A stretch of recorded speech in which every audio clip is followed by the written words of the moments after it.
for this place where we live, and help us always to be good stewards of what you have entrusted to us. Grant that we may always have a welcoming spirit to those who come here. And as voting time has begun, help us to use the gifts you have granted us and the right of governance for the common good.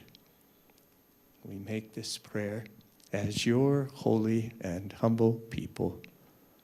Amen. Thank you all. Thank you very much. Pleasure. We'll now move into item 4, public comment. Manager Brown. Is public comment. Comment heard under this item will be limited to 3 minutes per person and may pertain to matters both on and off the commission agenda. The commission will also hear public comment during individual action items with comment limited to 3 minutes per person. Comments to be made to the commission as a whole and virtual public comment eligible when facilities are available. Thank you very much. Madam Clerk. First up, we have Marissa Pendel, followed by John Spencer.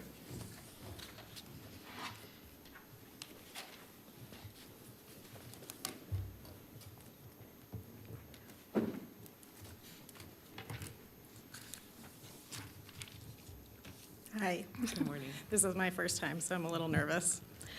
Safety, that should be your number one concern when you think of your constituents. It was clearly not your consideration when you decided to thrust Nevada Cares onto a community that has no voice or ability to protect itself. I'm referring to the poor and the elderly that live on Sutro Street.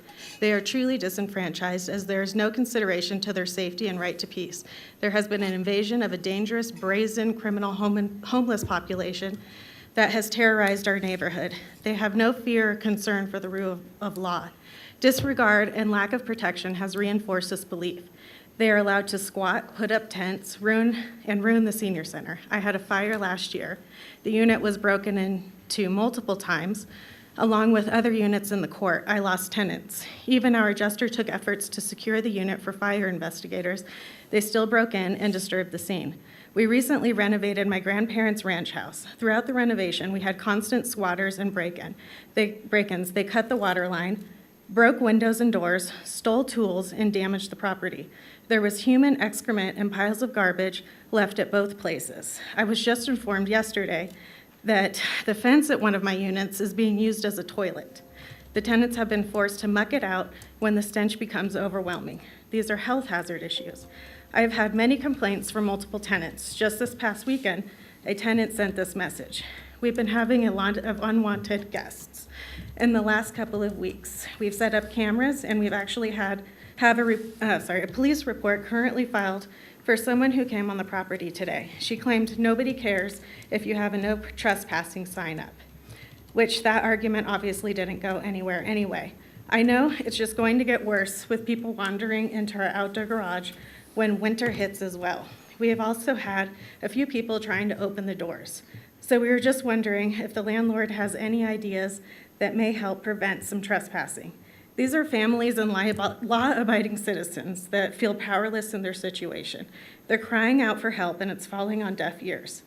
My grandfather's ranch was located here. We kept a portion of it to prevent the further degradation of the area. We have fought to keep our area beautiful and provide clean, safe units. You are systematically destroying our hard work. You irresponsibly relocated lawless delinquents into a vulnerable area and provided no extra protection. We have been in this area for 70 plus years and believe it is worth fighting for. I understand that this is not a glamorous area with wealth and prestige, but the people who live here still deserve respect and to feel safe. Their voice is lost in a din of talking points and false beliefs. As the homeless woman said, nobody cares, meaning you don't care. This is a highly dangerous situation, and if you have any doubt, ask yourself why Nevada Cares was not put in your neighborhood. Thank you, Ms. Pendel, and we'll have, if we could have staff person follow up with you, we'll look into how we can help you. Thank you. Next up, we have John Spencer, followed by Doug Flaherty.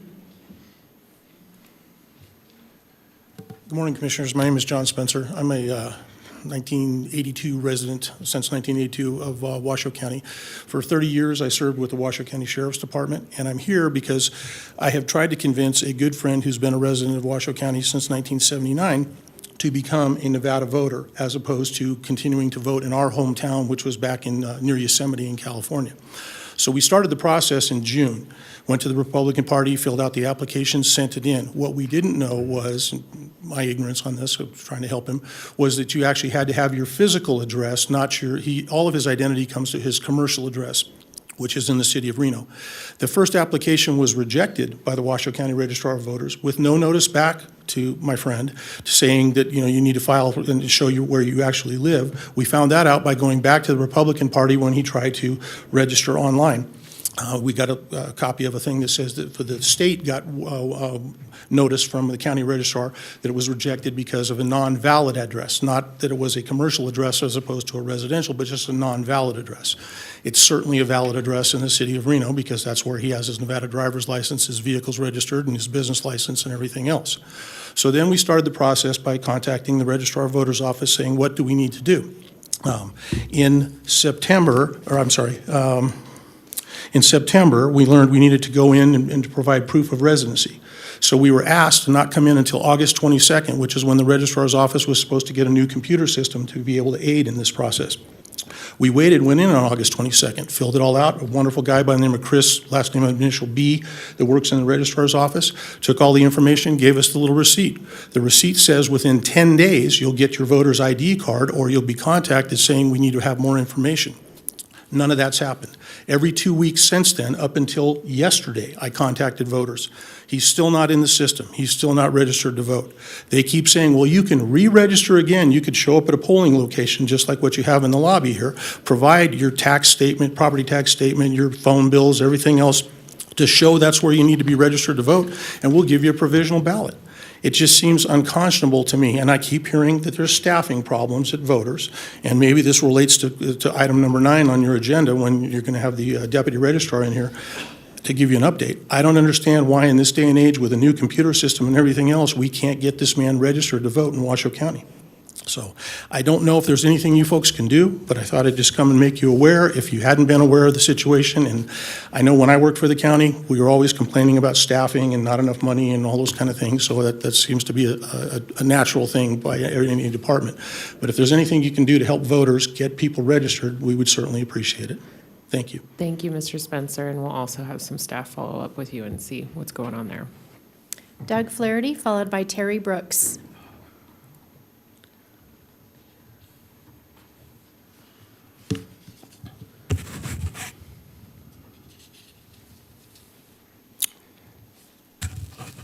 Doug Flaherty, TahoeCleanAir.org. Dear Washoe County Commissioners, please make this letter and the attached independent Lake Tahoe Basin wildfire evacuation analysis part of the record and minutes in connection with today's October 22nd meeting.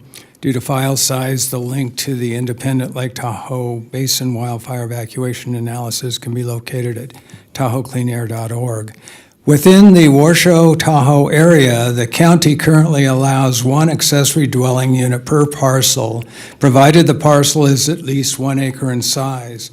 TahoeCleanAir.org objects to Washoe County land use project approvals or amendments to the Washoe Tahoe area plan, which would allow ADUs on parcels under 1 acre without 1, conducting a comprehensive roadway wildfire evacuation capacity analysis utilizing the most current data and the best achievable technology, and 2, creation of a supplemental cumulative EIS-EIR to the Washoe Tahoe area plan, which must include a determination of how long it will take to get residents and visitors out of the Incline Village Crystal Bay area in case of a fast-moving wildfire resulting in a no-notice evacuation.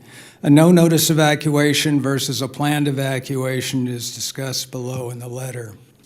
According to Washoe County's own calculation, the wildfire evacuation time for Incline Village and Crystal Bay is currently 6+ hours, and the county admits these evacuation times are outdated and based on limited data. Even at the county's recognized evacuation time of 6+ hours, county approval of allowing ADUs within the Washoe Tahoe area on parcels less than 1 acre could have a significant and substantial impact on public safety and the environment by cumulatively adding 1,000 to 3,000 additional units.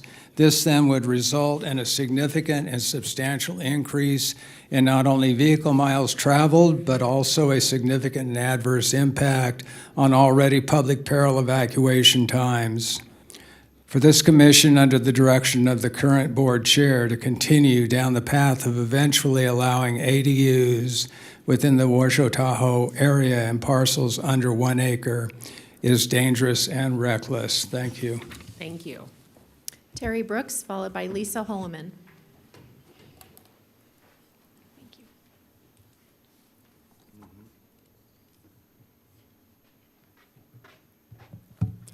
Good morning. It's me, Terry Brooks, again. And today I'd like to address following the money to housing when it comes to homelessness. Long ago, it was the Northern Paiutes who inhabited this land. They didn't own it, but they shared it with each other, and they shared everything else in this land. They did not work for money, so they were not employed.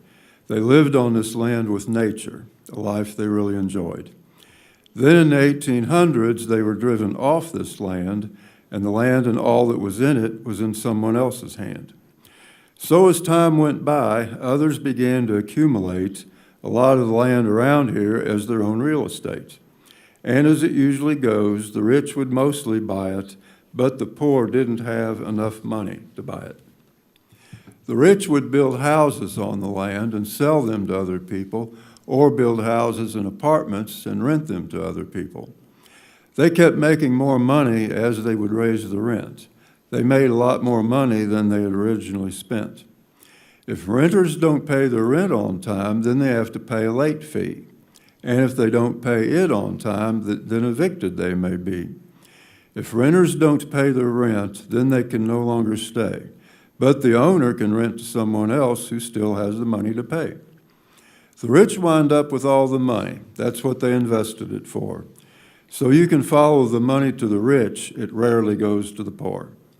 Real estate is a really good thing to invest in, but it winds up costing a lot to those who need a home to rest in. I'd like to thank Washoe County for the homeless shelters they provide, especially in hard times for the poor who need a place to stay inside. I would like to thank you all for listening to me today and for not charging me anything for being here today. Thank you, Mr. Brooks. Thank you. Lisa Holloman, followed by Brandon DeRiso.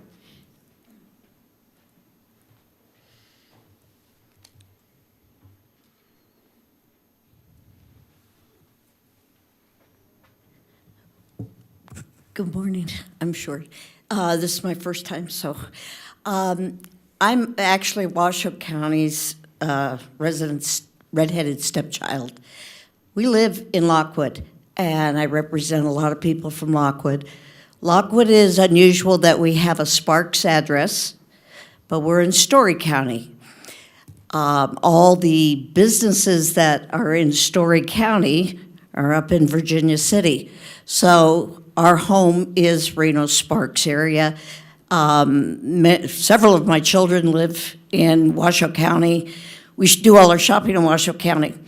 So I come to you today to ask you to listen to this redheaded stepchild about a problem we're having in Story County that's on your agenda today. It's item number 18, and it's about a development that wants to come into Lockwood, and it affects Washoe and Lockwood to a great extent. So that's all, just your redheaded stepchild. Talk later. Thank you. Brandon DeRiso, followed by Catherine Snedeker.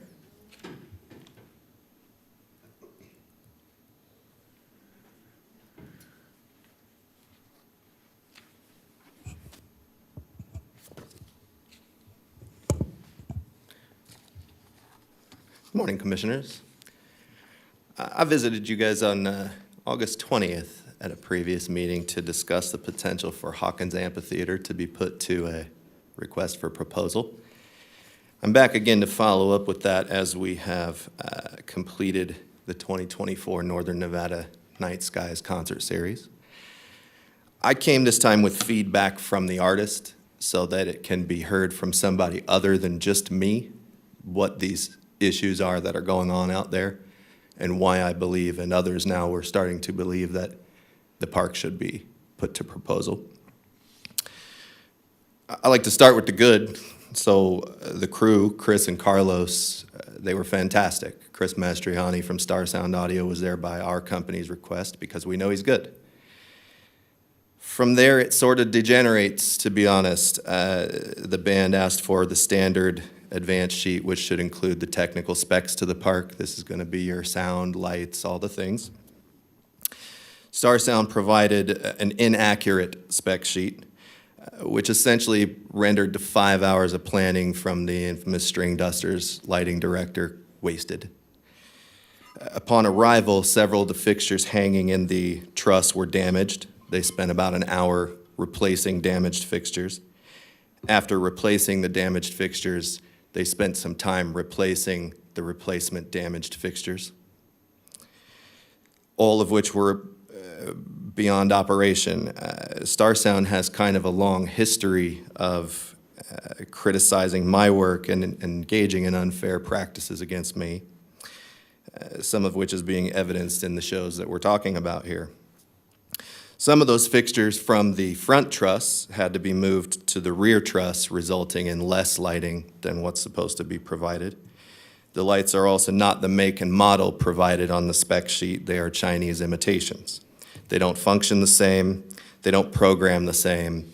Some of them will have random different colors, and I think we can agree in here that if we were trying to have a meeting like this and these lights were going nuts, changing colors, flashing and blinking, it would be pretty hard to cope with.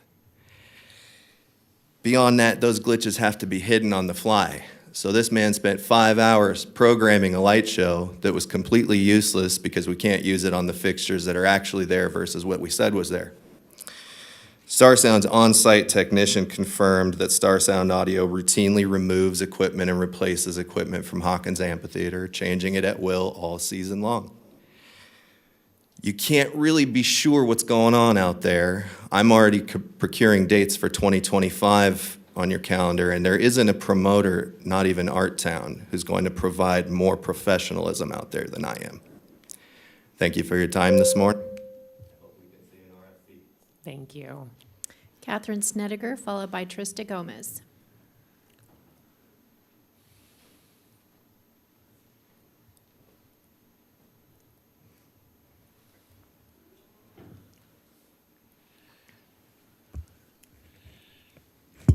My name is Catherine Snedeker. I'm a non-person, non-resident, unenfranchised natural woman. I am not a person or legal fiction, as you all are. I come under common law, not statutory law.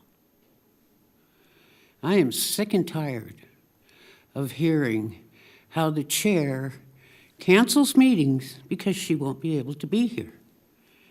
The most recent is she was out campaigning. That takes precedent over a county commission meeting. I think not. I believe our chair is inept, incompetent, unprofessional, and filled with malice. I will say whatever I want to say up here. Under NRS 241, I can do that if it's my point of view. And my point of view is the chairman's behavior is bullshit. Ms. Don't you Snedeker, dare. Please, Get the no sheriff down profanities. here. Get Balaam down here. Please, no He told profanities. me he would protect my First Amendment speech. Now you get him down here or you shut your mouth. You don't order me around. I don't work here.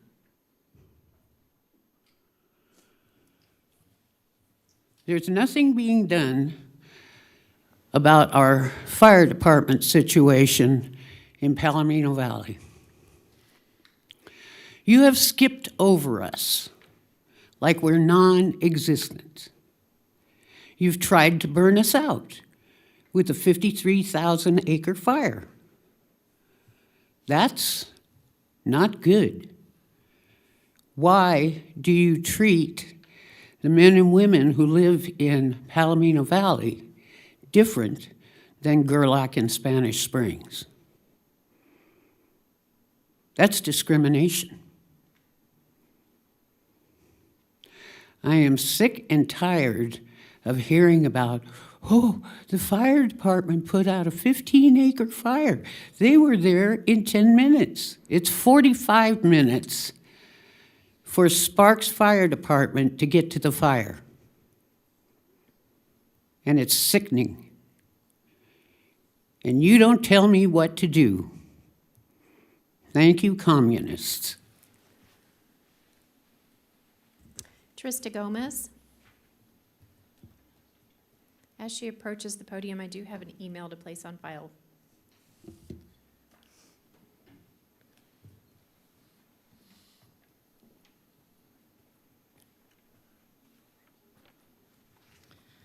Good morning, Trista Gomez. Please record my comments verbatim. Today, you guys are looking at a budget of, or to approve budget items, it looks like in the amount of about $3.5 million. That's not including the $200,000 for the AVI for the city of Reno, which is a sweet deal for somebody. Also, I just wanted to comment in advance on the $338,000 consulting fee for the homeless, the new homeless project, or the new capital projects for the homeless. I just want to make sure that hopefully that money is included into the actual homeless budget, because I feel like some of that money is being hidden in capital projects. Or the $150,000 in a dog park. Maybe we don't need that right now, since we've had about a 35% increase in budget over the last 4 years and only an 8% increase in population. And that creates a hardship on residents. It just does. And over and over again, we see residents coming up here with their concerns. Disenfranchisement, you know, this lady here, she's mad about a fire department. I can't blame her. That's a long way out there. Voting, budgets, hardships, traffic. And what we don't see on the budget, or what we don't see on this dais over and over again, are the concerns that the residents bring forth week after week after week. We don't see those. And I'm a resident. All these folks here are residents, and we seem to be focusing on sort of like some pet projects or some really focused projects instead of the residents on a whole, the residents in the bell curve, that 60 to 70% in the middle who don't get assistance and aren't high income earners. And those folks can't come here every week to talk to you about their needs and their problems because they're working and then they're sitting in traffic for 2 hours a day. So I would hope that maybe you guys could, you know, take what these folks are saying that can be here and listen to them. That would be my hope. I just want to comment also on the fact that if this dais does look the same, unfortunately, after the election, I would really, really encourage you and hope that you would elect a chair that would be open and aware, cognizant, and have cohesive and collaborative conversations with all of the commissioners, as well as all of the residents, and address the concerns that they have. And I think that we've seen over this last period of time with the current chair that the tension and the discourse has become worse. It has become more damaging, and it's not good for residents. Thank you. There's nobody else signed in. Thank you, Madam Clerk. Per our agenda, we'll resume the rest of the meeting at 11 o'clock. Thank you.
Hello, everyone. It is 11 o'clock. I'll call this County Board of County Commissioners meeting back to order, and we'll now move to item 5, Manager Brown. Item 5 is the Commissioners and County Managers' announcements, reports, and updates to include boards and commissions updates, requests for information, or topics for future agendas. Thank you very much. I'll start with Vice Chair Herman. Okay, Commissioner Garcia, no. Commissioner Andriella and Commissioner Clark. Thank you, Madam Chair. Got a couple of things I'd like to address and talk about. One of them being our first public speaker, Marissa. She's here with her mother. I've known those ladies for probably the last 10, 15 years. They're property owners here in the county. They have multiple rental properties. As all of us remember, the rental properties are on a higher cap, so they're more than paying their fair share in property taxes. They're not the biggest property taxpayers in the county, but they're certainly not the smallest property taxpayers. So for that, they expect some protection and some enjoyment of life. And their house is that they're talking about today is at 1100 Sutro, right across from the senior center, maybe 3 houses up from the corner of Sutro and 9th. But they had me out last year. They showed me all the vandalism. I brought a videographer along. We filmed that. We shared that. And they finally got the house in order and rented out, and now their tenants are being pestered. This is a situation where it's really not in the county's jurisdiction. It's a property in the city of Reno. However, it's kind of an odd situation. We've got the county facility right across the street. So their contention is the senior center has drawn in folks from the CARES campus, and when the senior center closes, most seniors go home or go back to where they're going, but the seniors that are coming over, and some of them are not seniors, at the senior center, were moving into their property. They had people living in the crawl space underneath their house, and the damage and what's taking place over there. And I go over to the senior center several times a week, and there are outside the perimeter fence of this county property, this county campus, there's always shopping carts and homelessness and trash. I'm asking that somehow or another we have a discussion with the Reno Police Department, with the chief of police over there, and see if we can get some more patrols surrounding our property and surrounding Sutro Street that the property is being devalued by what's taking place there.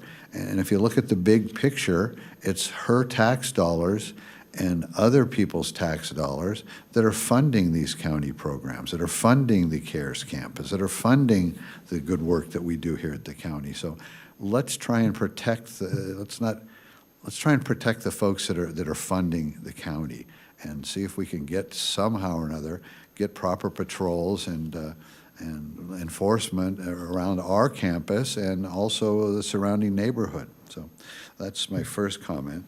Next comment, I want to comment about John Spencer talked about trying to get somebody registered to vote.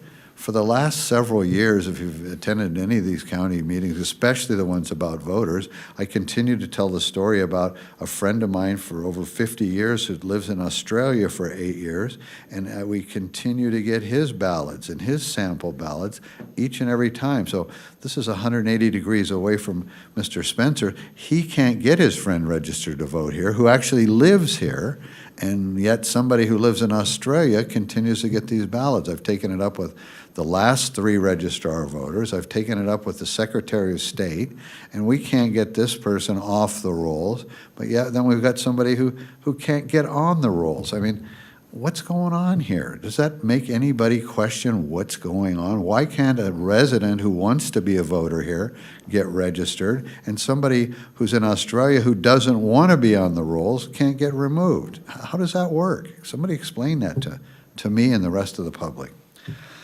Okay, Doug Flattery talked about the evacuations from Incline. I see he's left, but can you imagine trying to get an evacuation of about 6 hours? What if that fire was quite similar to what we had at Davis Creek a a few weeks ago.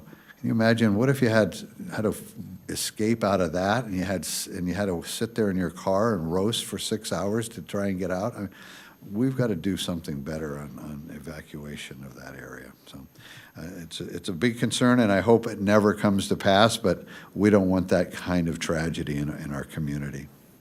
Terry Brooks, great rhyme today. Appreciated what he was doing. So again, Trista Gomez really, I think, encapsulated the thoughts of, she comes to meetings all the time, and the concerns of the citizens rarely come to the surface and rarely get addressed. We're always talking about bigger projects. So I think that we need to take what she said to heart and start making sure that the citizens who come to us with concerns get addressed. And I applaud the chair for taking a couple of people's comments and having staff talk to them. We need to do that more often and make sure that people's concerns get addressed by the staff, and we figure out a way to solve some of these. You know, these aren't mega problems, but they're mega problems to the people that they're involved in. But these should be able to be fixed. This doesn't take a lot of extra money to get people to feel safe in their rental properties in their homes around this campus. So that's my comments. Thank you. Thank you. And just to follow up, another public commenter, I was hoping that we could get an update on the Hawkins Amphitheater. And I know this is under the purview of Parks and Open Space, so maybe just staff could let us know what's going on with that from the concerned person who would like to see us go out to bid for our AV services. That's all I've got as well. So Manager Brown, do you have anything for us today? No, ma'am. All right, thank you very much. We'll now move into our proclamation, and I'm hoping Commissioner Andriola can lead us in our first, or our proclamation today. Yes, do you mind going down there with the staff? And our proclamation this month is to proclaim the month of October as National Community Planning Month, and I see that we have some planners here to accept the proclamation. And thank you, Commissioner Andriola, for leading us in that. Thank you, Madam Chair. I'd like to go ahead and read the Board of County Commissioners proclamation. Whereas community planning and land use plans can help manage change, which is constant, and affects all cities, counties, townships, rural areas, and other places in a way that provides better choices for how people live, work, and play. And whereas the full benefits of land use planning require public officials and citizens who understand, support, and demand excellence in planning and plan implementation. And whereas the celebration of National Community Planning Month gives the Washoe County Board of County Commissioners the opportunity to publicly recognize the participation and dedication of the members of the Washoe County Planning Commission, the Washoe County Board of Adjustment, the Washoe County Parcel Map Review Committee, citizens advisory boards, and other citizen planners who have contributed their time and expertise to the improvement of Washoe County through the creation and implementation of the county's master plan and development code. And whereas the Washoe County Board of Commissioners recognize the many valuable contributions made by the professional planning and support staff of the Planning and Building Division of the Washoe County Community Services Department and recognize their continued commitment to public service. Now, therefore, the Washoe County Board of Commissioners does hereby proclaim the month of October 2024 as National Community Planning Month. All Congratulations. right. Let's give a round of applause to our staff and all of our volunteers who work on our committees for us. And yes, please say a few words, Mr. Lloyd. Thank you, Madam Chair. On behalf of the great planning staff with Washoe County, we are grateful for the recognition of planning and how important it is for the well-being of our community. It really plays a vital role in the vitality, the safety, and health of our community, and grateful for the commitment that the board gives in this effort. Thank you very much. Thank you very much for your hard work, and we appreciate you and the team, and Thank you for representing Washoe County so well. Congratulations. Thank you. And Commissioner Andriolo, was that in the form of a motion? So moved. Okay, thank you. I'm looking for a second on the proclamation. Thank you, Commissioner Garcia. And Madam Clerk, any public comment on the proclamation? There's nobody signed in. Okay, with a motion and a second, any questions on that from the board? Seeing none, all those in favor, please say aye. Aye. Any opposed, please say nay. And the motion passes unanimously. Thank you very much. We'll now move into item 7, Manager Brown. Item 7 is a presentation by Eric Crump, Director of CSD, on Washoe County's Stormwater Infrastructure Program, including maintenance and design, and the CSD's response efforts to the July flash flood event in Hidden Valley. Welcome.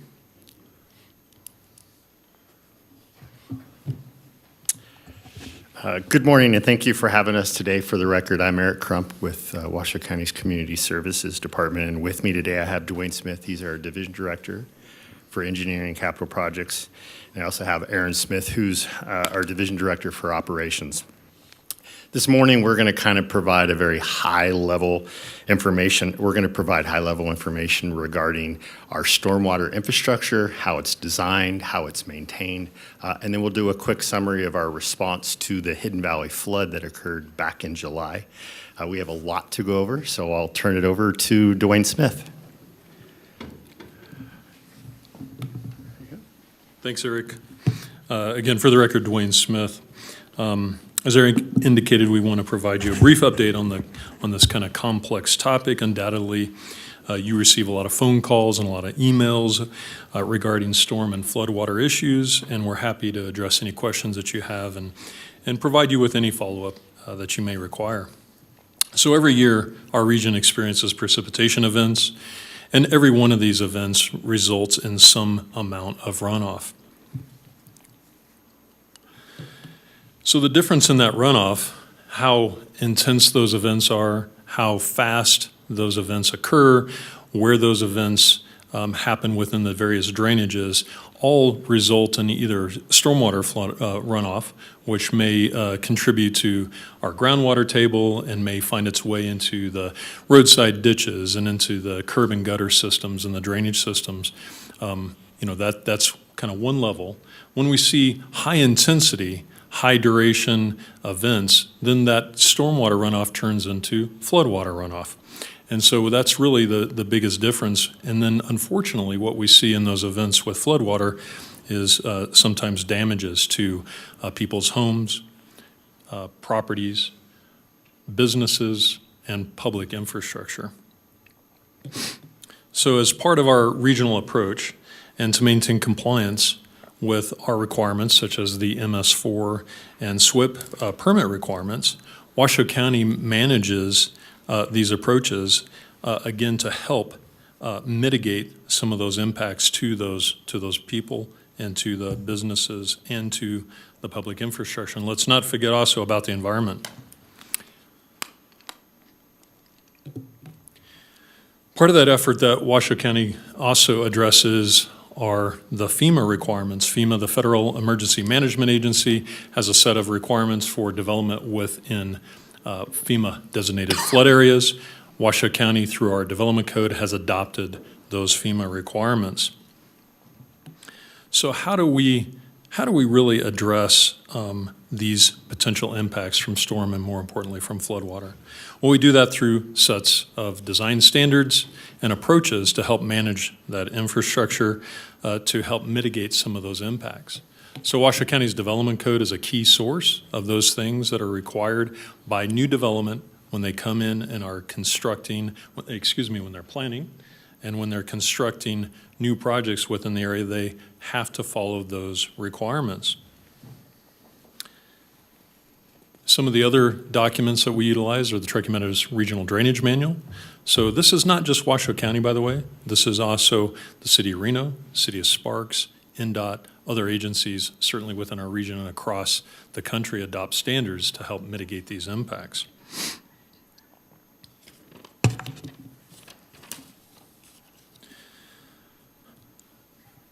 We don't do the work of the design engineers. Those professional engineers and hydrologists perform that work. They follow those code requirements, and our job is to make sure that when they submit those projects to us, that their designs have conformed with those requirements. So we carry that responsibility to make sure that all of those nuances and details that are specific to our environment are followed through that process. Like most things, design standards do evolve over time. We have better mapping techniques, LiDAR. We have better modeling programs now, and we certainly have a lot more information and understanding from the records of events that have occurred. So our design standards are very important. I should say the evolution of our design standards are a very important part of this process. This helps us better manage risk because, again, we can't control where Mother Nature puts floodwaters. But what we can do is help with that risk assessment. And that risk assessment, comes through, for instance, with FEMA, with area and regional maps that identify areas that are more subject to and carry higher risks than maybe other areas.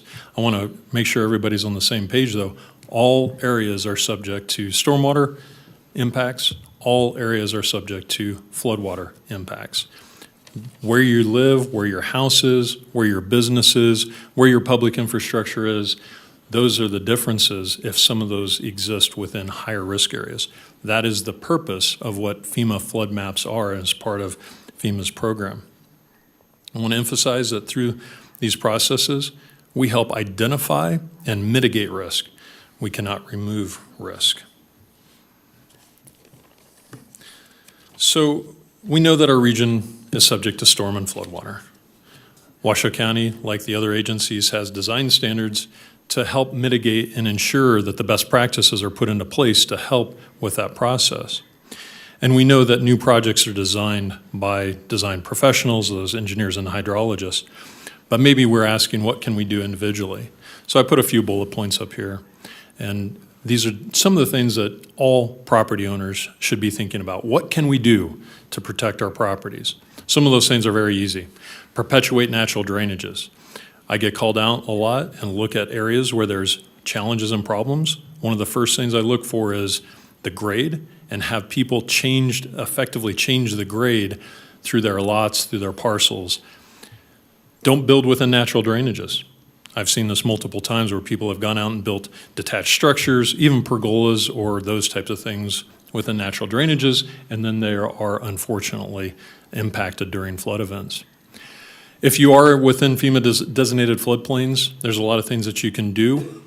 You're obligated, depending upon the floodplain, to purchase insurance, but there are other things that you can do to help take yourself out of that floodplain. I mentioned elevation certificates, and I always want to quickly comment that Washoe County participates in FEMA's CRS program, the Community Rating System program, that helps bring discounts to those unincorporated Washoe County residents that are subject to FEMA insurance requirements.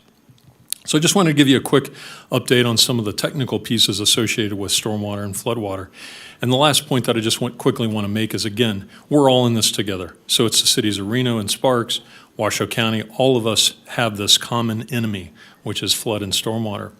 Some of the things that we're working on currently include some remapping, some of the FEMA remapping with the city of Reno in the South Turkey Meadows, following FEMA's rules and requirements. And we're also doing that same thing currently in Lemon Valley and look forward to coming back with more reports on that. With that, I'm going to turn it over to Aaron Smith.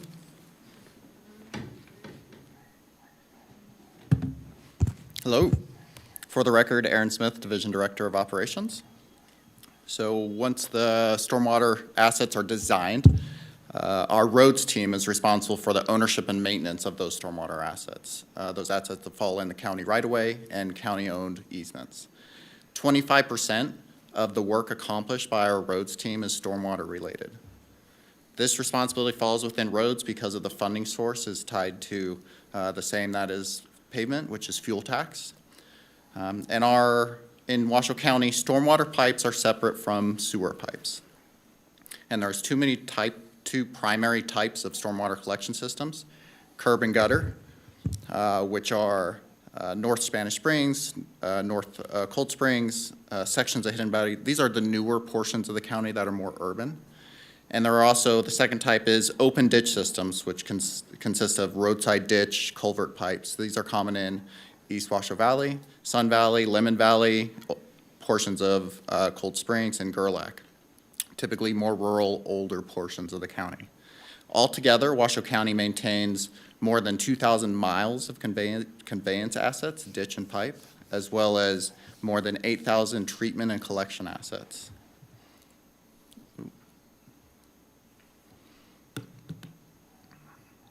Our team actively maintains these assets so that they function as designed. Metal and concrete break down over time. And we are in a constant battle with Mother Nature, who's trying to fill our stormwater assets with everything from sediment to shopping carts. The majority of the work our team does is related to removing the sediment and accumulated debris from our system so it has the capacity to flow. And we do that by removing it with excavators, dump trucks, and then in Gerlach we use motor graders. To clean pipes, we use high-pressure water that's sent through a jet nozzle at the end of the specialized hose. That water is driven through the pipeline and breaks up all those obstruction and blockages, and then that debris is vacuumed up. Last year, our crews accomplished more than 150 miles of ditch and pipe cleaning, and we replaced more than 1,000 feet of culvert pipe that had deteriorated. In the curb and gutter system, the maintenance is typically removing sediment from drainage inlets. We use a big Vector truck, just giant vacuum tube, and then collect that debris out, which contains the debris before it gets into the pipe, so it's a little bit easier, less labor intensive. Last year, we cleaned over 1,000 catch basins, and we also preventatively sweep roads so that that sediment doesn't get into our system in the first place. And last year, we swept more than 3,500 miles.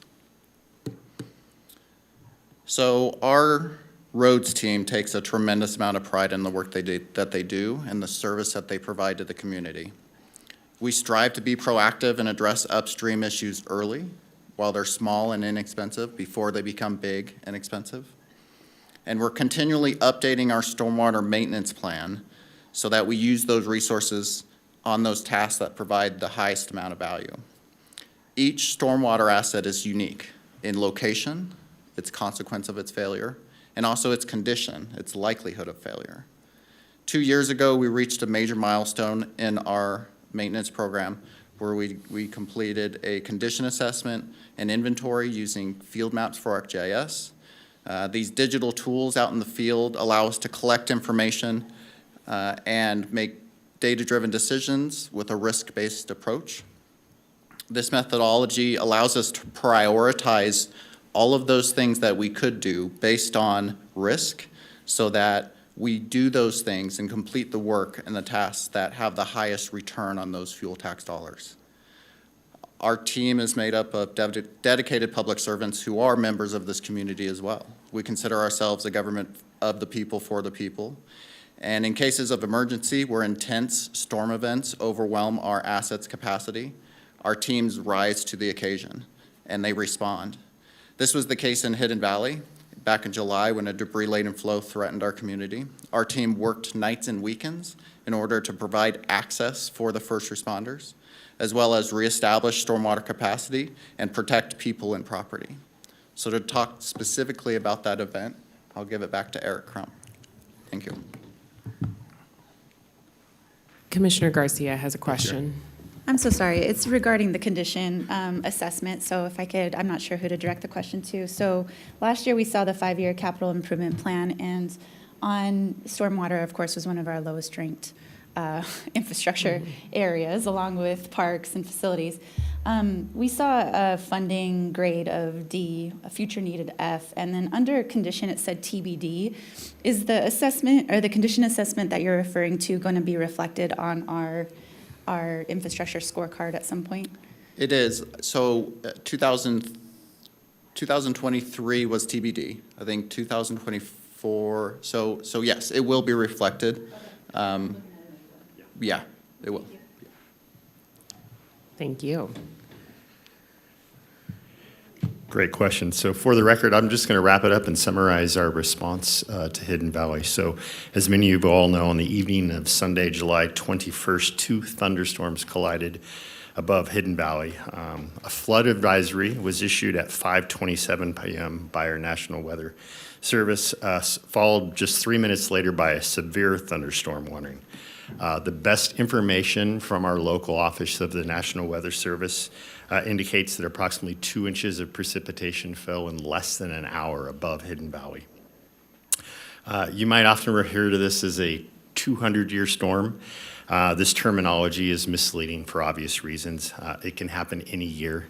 Doesn't mean it's going to happen every 200 years. And so we're really trying to move away from that terminology and using storm odds instead. And so to put it in perspective, in the case of Hidden Valley, the odds of the Hidden Valley storm, the severity of the Hidden Valley storm occurring at any one time is 0.5% of occurring, 0.5% chance of occurring. So thunderstorms, as you all know, are common in our area, but when these storms occur over our steep terrain with highly erosive natural drainage, we see significant impacts. And the time I've been here, I've seen similar occurrences in Spanish Springs. We've had them above Lemon Valley, and that's just in the past decade or so. These storms overwhelm our drainage infrastructure quite quickly, as was the case in Hidden Valley. And the National Weather Service characterized this event as a debris-laden flood, delivering massive quantities of rock and mud. And there's some pretty impressive pictures that are floating out there of what was occurring in Hidden Valley.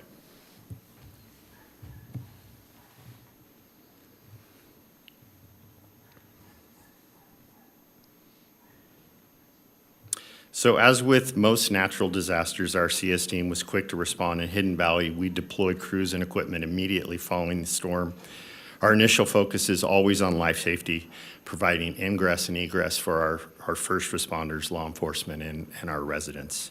We then transitioned to reestablishing the drainage infrastructure to prevent additional or future damage. In this particular case, we actually had precipitation that was forecasted, so we were under the gun. The last piece of the response and what we are wrapping up currently is our cleanup and removal of the debris. And the debris transported by this storm in Hidden Valley was significant. Hidden Valley is an alluvial fan, and the amount of debris that came down through that area was staggering. So just to summarize our response, our roads crew spent over 3,000 labor hours with a cost roughly of $289,000. That's between labor and equipment. That's just Washoe County crews. Like with most events, if our response overwhelms our internal resources, we engage with our contractors and our partners. The cost of this work will likely exceed $1 million when it's all said and done. The timing of this presentation is good as we go into the winter months where we do experience localized flooding due to precipitation, and we appreciate the opportunity to provide you, this board, with information as well as our community, and we're here to answer any questions you might have. Thank you very much. I'll start with Commissioner Andriola, since this is your district. Thank you. I don't think anyone can thank you enough for the quick response, and certainly even Truckee Meadows Fire, we have to recognize them, and probably others that duly should be recognized. But the reality is that the quick response from residents in terms of their feedback to me has been exemplary in terms of how quick the response was, especially clearing the roads for travel, right, which to be landlocked is not good in any circumstance. So certainly folks are still navigating the impact of, I'm going to stay away from the 200-year flood because you just said not to use that, but I slipped. But the reality is that I think it's also important to share that the transparency that Washoe County has given to Hidden Valley residents is also exemplary. The reports that have gone out shortly after this incident, we held a listening session, and it was well-attended, and residents shared a lot of great information. All information was, documented and noted, and then reports went out to answer some of the questions. And I'm happy to say that the last report, if you will, is going to be going out that really speaks a bit to this. And I think that for full transparency that everyone believes in, being able to provide all the maintenance records for Hidden Valley is in this. And that's why it took some time, because the residents wanted to see the maintenance records. And as you can imagine, it took a little bit of time to compile that. And my understanding, that's going out this week. So I've already shared with many of my constituents that hopefully will be going out on Friday, if not shortly thereafter. I also want to share my deep appreciation to Mr. Solero, who I have met with. You may recall during the last meeting, I asked for an item to come back to this board that would allow for, I'll use the term, an act of God or no fault of the resident, not just for Hidden Valley, but other incidents like the Davis Fire and others, to look at waiving fees for permit fees, and that is underway. So I'd like to thank the county manager for also following up with that as well. And in those discussions, hopefully that information will be coming back to this board to act accordingly as this board sees fit. But in the meantime, thank you again for all of everyone's hard work, and especially the folks, honestly, that were out there just pushing that mud to essentially allow for roads to be cleared. Like that, I think, seems minuscule, but it's huge. And also, I'd also like to also thank staff for their dedication to listening to the residents and actually acting upon that. One of the things that I think I have learned in the short period of time I've been here is as public comment comes, for instance, and something is shared, or whether it's a call that comes in from 311 or whatever the case, or an incident like Hidden Valley, staff actually follows up with every single one of those calls, and we as commissioners get that follow-up. And I really want to recognize that the amount of inquiries about how things could be navigated, again, should be commended by staff's response and doing everything that we could to address it. So hopefully we won't see this again, but as you eloquently stated, we're not going to call it the number. We're going to say that it could happen, and it could happen anywhere. And so the fact that this is going to exceed $1 million with really, in the big picture, a small amount of residents doesn't mean the impact isn't as the impact is, it's amazing in terms of what some of the folks had to face. But it's $1 million for essentially 100 homes that were impacted. So I think this has also given us an opportunity to continue to be proactive and can plan. And I think you providing the maintenance of how you do this is important. I was going to ask what Commissioner Garcia asked as well. So thanks for being able to give us an update when it's appropriate on the status of that. And then lastly, I would be remiss to not also thank all jurisdictions for helping.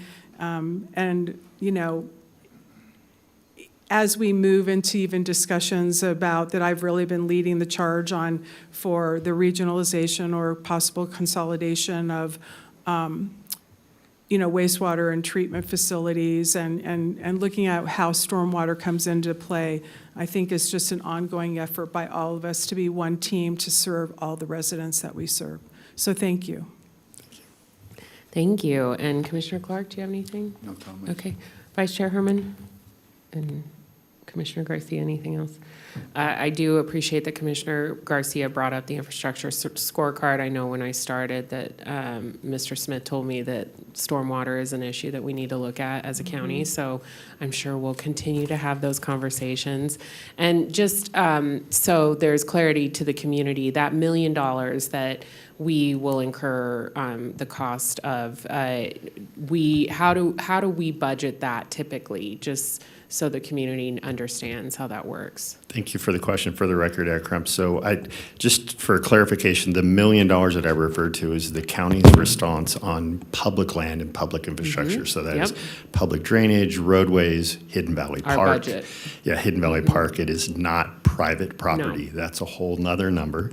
And that piece, this is covered through our risk fund, so Right. self-insurance risk Great. fund. Yes. Thank you for clarifying. All right. Well, thank you for all of your work, the great team we have here, and we'll continue that discussion on stormwater and sewer, I'm assuming, as well. So thank you. Thank you. All right. Manager Brown, we'll now move into item 8. Item 8 is a presentation and update on FY25 first quarter status report for the Washoe County Regional Detention Facility to include security of the jail, conditions of confinement, staffing and medical care of inmates housed at the Washoe County Sheriff's Office. Welcome. Morning, Madam Chair, Commissioners, Mr. Manager. For the record, Captain Andy Venn, Detention Operations, Washoe County Sheriff's Office. We have 2 presentations.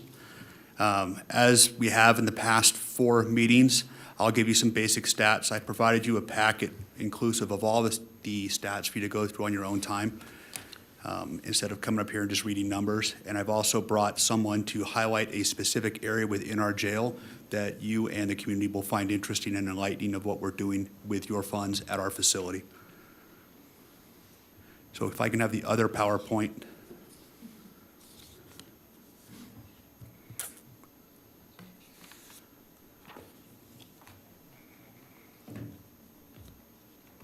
Okay, we're going to call an audible. What we'll do is leave this PowerPoint up. Okay.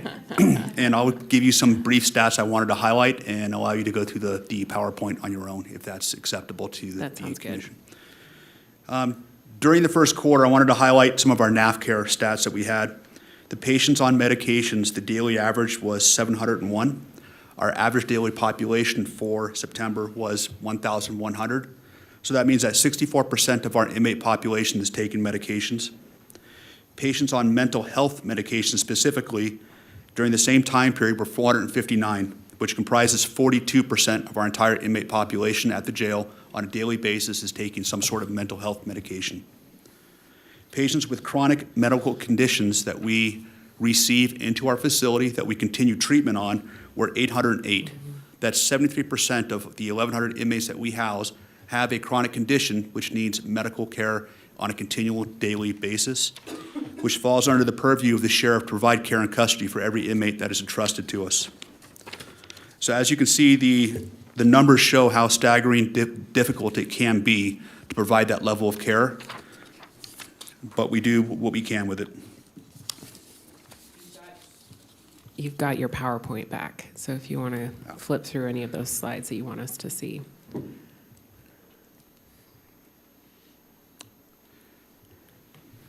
On the left side of this slide, you can see the batteries that took place within the walls of our facility during the first quarter. Inmate versus inmate fights were 25 total. Inmates versus staff were 16, and fights averted were 30. Those numbers are consistent when you compare it to the average daily population from the last quarter of last year. So we're not seeing an increase or a decrease in any of those numbers. As such, we'll continue to research different ways to reduce those numbers. And one of the ways we're doing that is introducing additional recreational opportunities, ways for the inmates to get out their stress and anxiety while in custody. We just placed 6 solid steel exercise platforms within some general population units to allow the inmates to come out of their cells and exercise and have something to do while they're dealing with the anxiety and stress of being in confinement. As you know, following up on the last few years, we've increased inmate access to their families with tablets and increased phone calls. There is a direct correlation across the nation on communication with families and reduction in fights, stress, drug use, anxiety, depression, and suicide attempts within the jail. And that's across the nation. During this quarter, there were 139 suicide watch placements. That is where the clothes are removed, a suicide gown is provided. They're put in a cell and monitored on a one-on-one basis.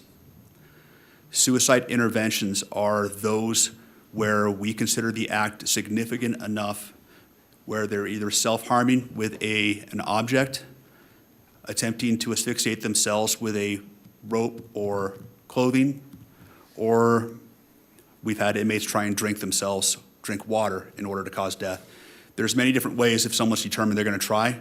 We were able to intervene 8 specific times and prevent those deaths in custody, and we had none completed on this quarter. Our inmate assistance program is one of the highlights of our facility. Every time I have to come before you, I'm pleased to give these numbers. During this quarter, our inmate assistance program transported 104 inmates to programs. These inmates were court-ordered and applied for and were accepted at the different programs. These 104 individuals that are members of our community will have an opportunity to go to this program, get some rehabilitation, and come out stronger and better than when they came into custody. In so doing, we saved $723,870, which is what it would have cost to keep them in confinement and just have them ride their time out and then been released back into our community with the ongoing issues. This is a strategy that's shown a reduction in recidivism within our community, and it's one of the sheriff's proud benchmarks he's had over the last few years.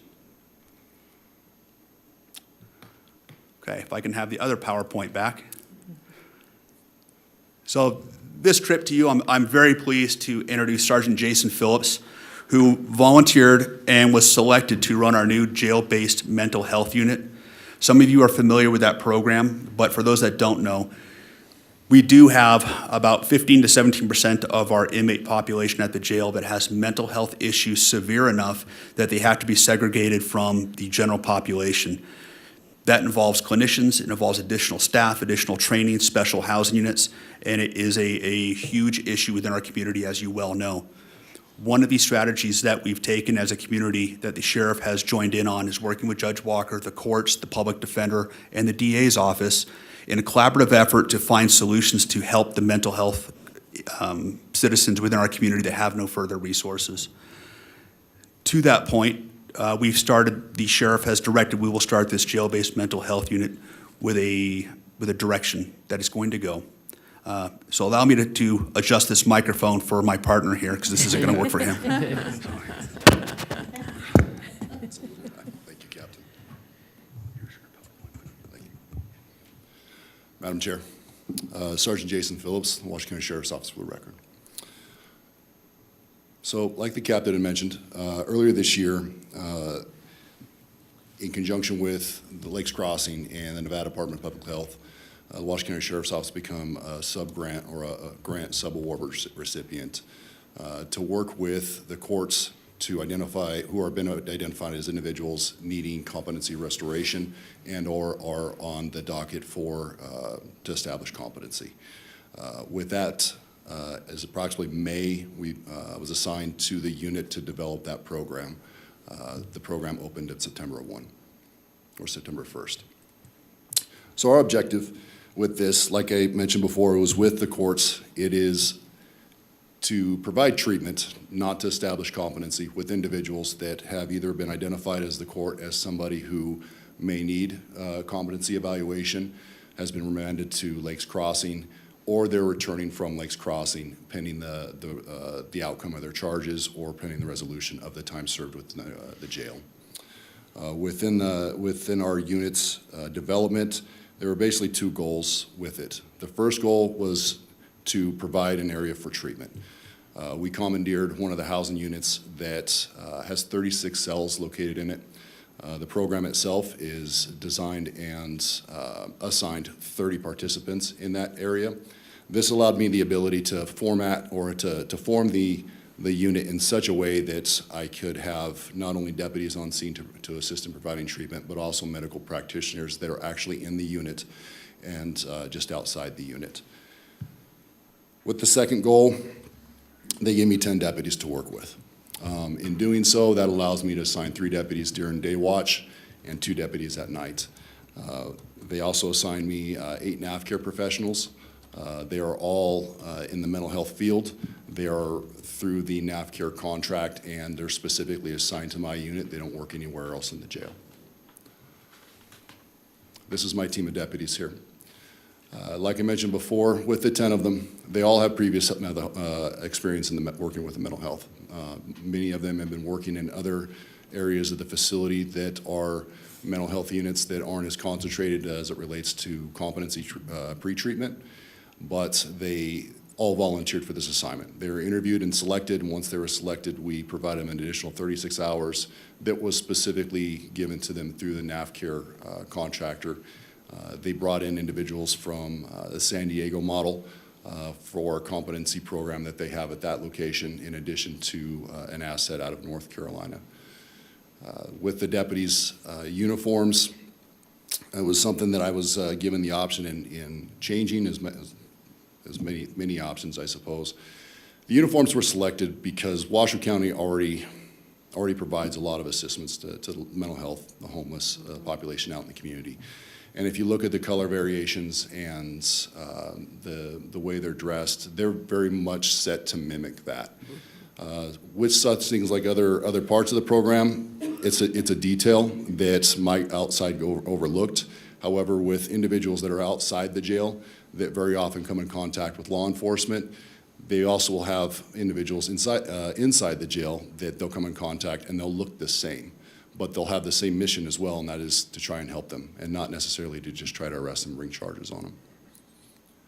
The deputies themselves, they volunteered for this assignment, and it's to work in such a capacity that is outside of what you may typically think of a corrections officer or something of the like, where they're just there to enforce the rules and have inmates inside their cells or different times. They're actually interacting with the population in this unit. In other social media posts you may have already seen, they're sitting at tables and playing games with the participants in their units. They're still able to maintain the safety and security within the units, but they're very, very specifically charged with participating with the individuals as well. This assists not only the population that's in the housing unit, but it also assists the deputies with, kind of fulfilling their role in law enforcement. Our NAV care provider, they have 9 people specifically assigned to the unit. Everything from a program director all the way down to a registered nurse. The different people that are in charge of their respective assignments, we wanted to make sure that we got specific individuals to address specific parts of the treatment. Everything from a discharge planner, that's their primary focus. Our programs coordinator works with our group facilitator. Their entire job is to work around what programs we're going to give these individuals for 5 hours a day, Monday through Friday. So we have not only civilian personnel, we have the deputies all week long. There is programming going on, and everything is designed around a concentrated effort at improving the mental capacity of the individuals assigned to the unit. For the facility upgrades, so much like the deputies, I was given a lot of leeway in how I'm going to develop the unit. The first thing that kind of came to mind was the color schemes. Like anybody that goes to decorate their house or of the like, you have certain rooms that are more therapeutic in value than others. Maybe your whole house is that way. My objective was to do the best I could to create that environment within the housing unit itself. So we repainted it. We repainted it to more neutral colors like a pewter, willow greens, and browns. But it's to create a lot more of a therapeutic environment in comparison to, I guess, an industrial type environment, if you will. Other improvements, like I mentioned before, were cell conversions. I had 36 cells within the housing unit, and I only had 30 participants, so I have 6 cells to deal with. Converting those cells into office spaces allowed me to move NAV care personnel into that environment. So I have not only the nurse that can work in there, I have a social worker that can work in there, but it's not just deputies that are concentrated in the unit where every once in a while practitioners come in and do their side of the work. Everybody's housed in that unit at once. Also outside the unit, there's a three-place workstation that's more NAF care personnel, but they're just outside of the unit so they can respond if they need to. And that's in effort to not only for the programming portion of it, but they can very much be instrumental in de-escalation techniques and that things of that nature so that we can suppress a lot of behaviors within the unit without having to resort to them leaving it. Some other additions, mirroring of the unit windows. You might think that that kind of contains it a lot more, but the design behind it is to increase natural lighting. Rather than having the lighting from the ceiling, increasing the natural lighting that already projects through the windows that's in the housing unit actually brightens it up so that we're not having to utilize the fluorescence as much. Addition of the nature theme murals, same thing, is kind of open up the space as it creates less of an industrial type setting and more of a therapeutic type setting with the best that we can. The last thing is up here with the mental health specific furniture. So this furniture is specifically designed, and it was hard for me to kind of come around to the design of it, but is for de-escalation. For instance, we have rocking chairs in there that are correctional based, but they're weighted to the tune of 180 pounds. As you can imagine, that makes them difficult for them to throw. But it also allows individuals who are sitting in those chairs to become calmer because they actually have to work to create the rocking of the chair. So there's small touches like that that were the facility improvements that were important. Okay, so applied technology. When I approached our research and development team regarding what we could utilize for our program, it was very much designed around the idea of collecting information that our providers could use to better assist them in their jobs. The deputies are in there 24/7. We have medical staff that's in there Monday through Friday, 7 to 5. But the deputies are always going to see more information and be able to pull more information from individuals that they observe simply because they're there more often.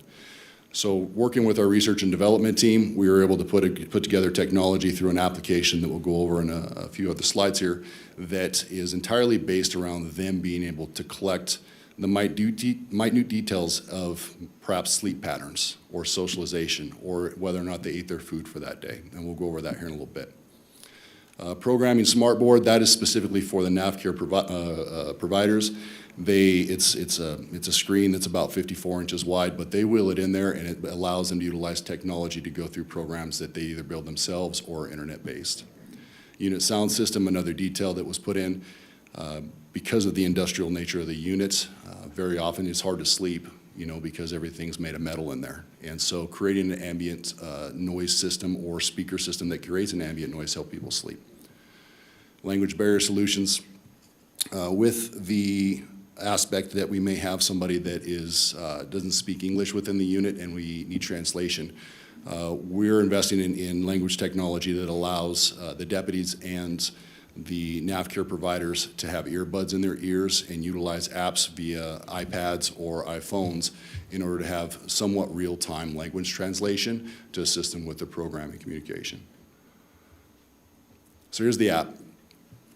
As you can see, we're looking at tracking sleep cycles, medication compliance, food consumption, socialization, program participation, hygiene, and then other events. Each one of these items are things that we came up with as being synergistic as to the normal mental health condition of individuals, to include everybody in this room. Our sleep habits have a capacity or have the ability to affect the way we think on a daily basis. Same thing with our food, socialization, program participation, hygiene. All of those things are very indicative of whether or not somebody has a positive mental health state.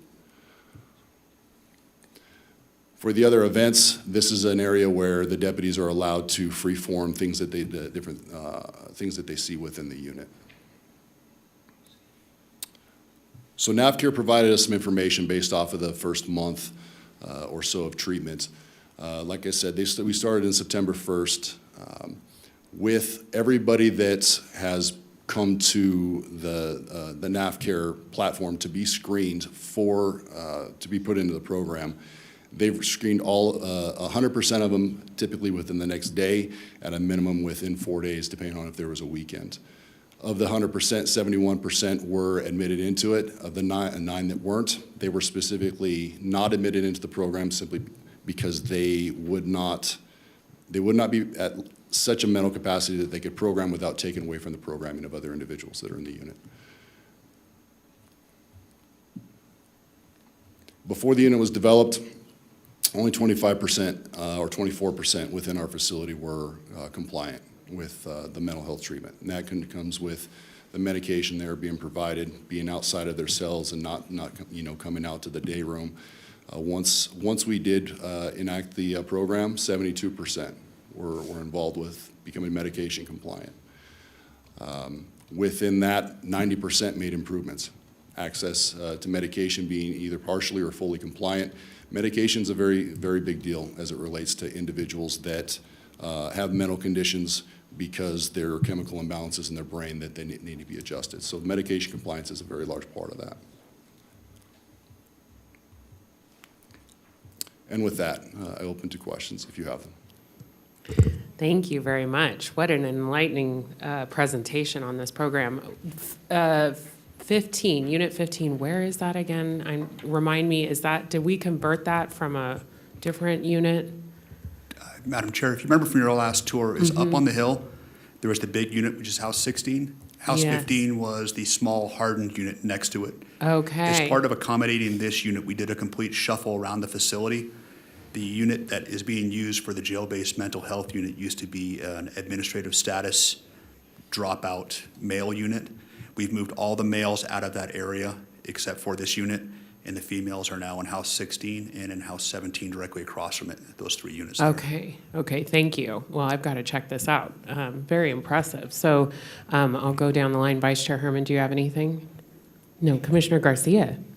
Thank you. The 24% to 72% compliance is huge, significant, but when I get these, jail updates and reports, I never expect to hear so much wraparound services that are happening. I'm always surprised every time you guys come to present. So thank you again for highlighting the great work. I mean, the already existing efforts for exercise, the look and feel and sounds of the spaces themselves, the increased communication with families, meds for the mental health and the inmate assistance program. It's just a really holistic, proactive approach to doing this hard work. So congratulations on thinking so broadly.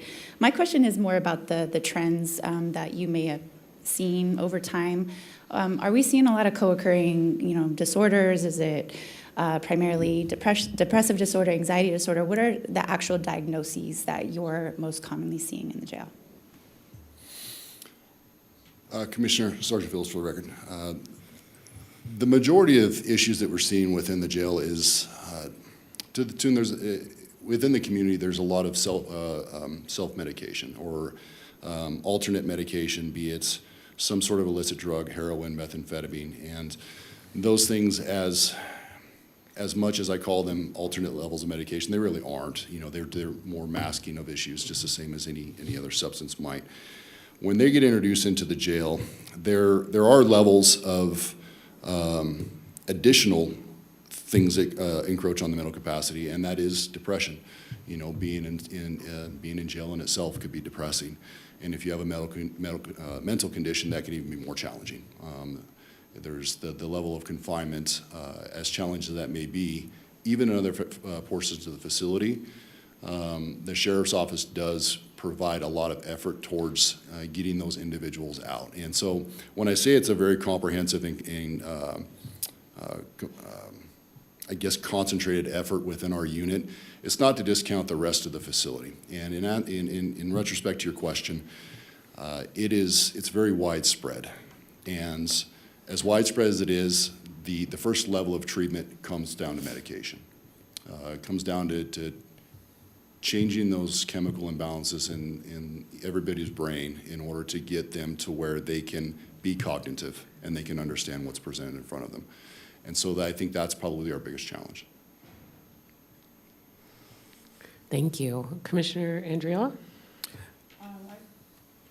I don't have a question. I just wanted to say thank you for not only looking at best practices and incorporating them, but the results certainly, hopefully, will continue. And maybe the program can be expanded as, time tells. September 1st was not that long ago, so to see the results, I think, is really promising. So we look forward to seeing more, and thank you for your work. Commissioner, thank you. Thank you. Commissioner Clark? Thank you, Madam Chair. I'm always supportive of the Sheriff's Department and the good work you do there, so this is a great report.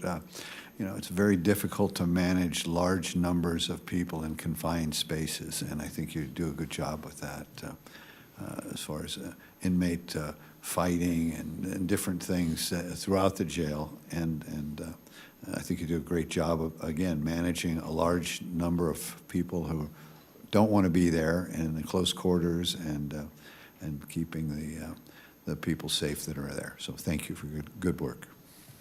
And this competency court is a huge problem in our state, and the fact that you and the sheriff and the team have decided to tackle this, and Judge Walker, yes, absolutely. Our courts, yes, amazing Judge Walker, have worked together to see how we can help is incredible. And I know that we have more programs coming out on how we can continue to meet people where they're at and get them to be successful, productive members of our community. And that's really what we're all here to do. So thank you for your commitment and dedication, and looking forward to continuing to work with you, support your work, and can't wait to take my next tour, so thank you both. Madam Chair.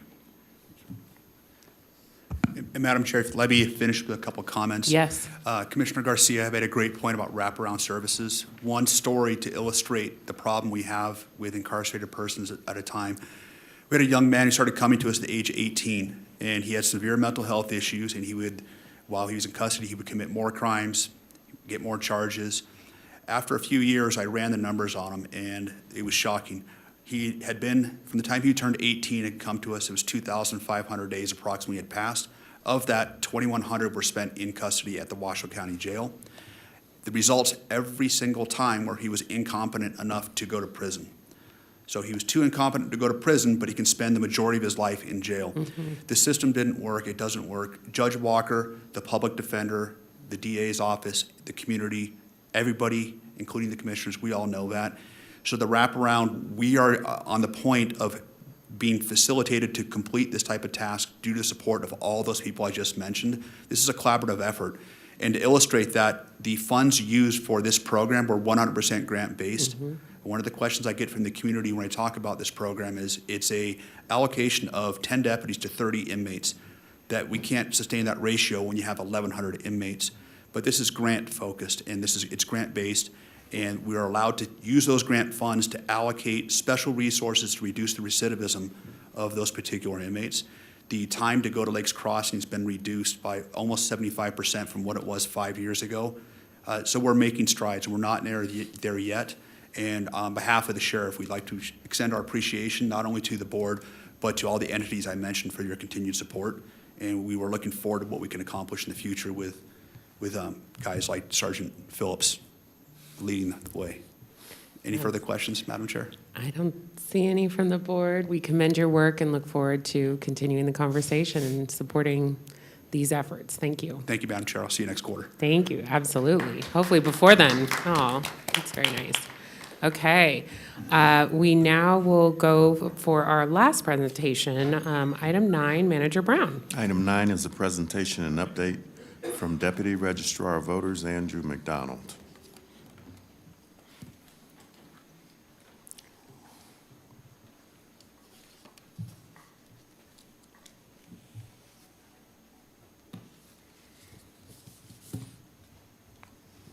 Welcome. I got to move this mic too now. Hello, Madam Chair and Commissioners. I'm Andrew McDonald. I'm the Deputy Registrar of Voters here in Washoe County. Thank you for giving me the time to speak to you today. I'll be providing a general update of the overview for the 2024 general election. Is the presentation ready? Yes. Or do I need to click through there? Yeah, there we is. go. So on this first slide, I just wanted to mention my staff. I wanted to thank them for all the hard work that they've done so far in getting us where we need to be in this election. I also want to thank our executive management, the clerk's office, technical services and communications, and many other departments that have been coming in and helping us day by day, night by night, to get us through registrations and get us ready for this election. So thank you for all the departments that have helped us. We're only a staff of 19 folks, and we grow to over 700 positions that we hire, recruit for, and without those public folks helping us, we cannot put on this election. So let's start the presentation with the active registered voters. So we have 331,431 active registered voters. You can see the mix. It's very close if you look at the Democrat and Republican numbers. If you add the nonpartisans and others together, it's about 125,000 what I'll call swing voters or potential voters that would swing this election. So those numbers are accurate as of the 16th of this month. So the overview of the election, what I like to call kind of the structure of the election. I'm happy to say that it's a one-card ballot instead of a two-card ballot, so it's less paper to scan. It's a 17-inch ballot with 20 unique different ballot types or styles, with 452 different precincts, 40 different contests, 80 different candidates, and 7 state and 1 county question on the ballot. Our official mail ballots went out on October 10th, and our sample ballots started being mailed out in mid-October in waves, 3 different waves. As you can see here, I brought a sample. This was our old sample ballot booklet here. Here is our new sample ballot booklet. The main reason I brought this is to show you it's a thicker paper, a little bit more professional. It's not ripping when it's being mailed out. But also, a big advantage of this is there is a barcode on the back that when folks come to the location, the vote center, they can scan that barcode and it'll actually work this time. Whereas this old paper, it was so thin that when our print vendor printed on it, the barcode would get distorted and it wouldn't actually show up when they went to check in. So we made that enhancement this round, and we will continue to make that enhancement going forward. Our e-sample ballots have been online, which I call electronic sample ballots, on the ROV website since 10/4. So unfortunately, those folks who did not get their sample ballot booklet on time before their ballot, they have had the option and the opportunity to go out there on October 4th to actually pull up their e-sample ballot, which is exactly the same thing as the paper copy.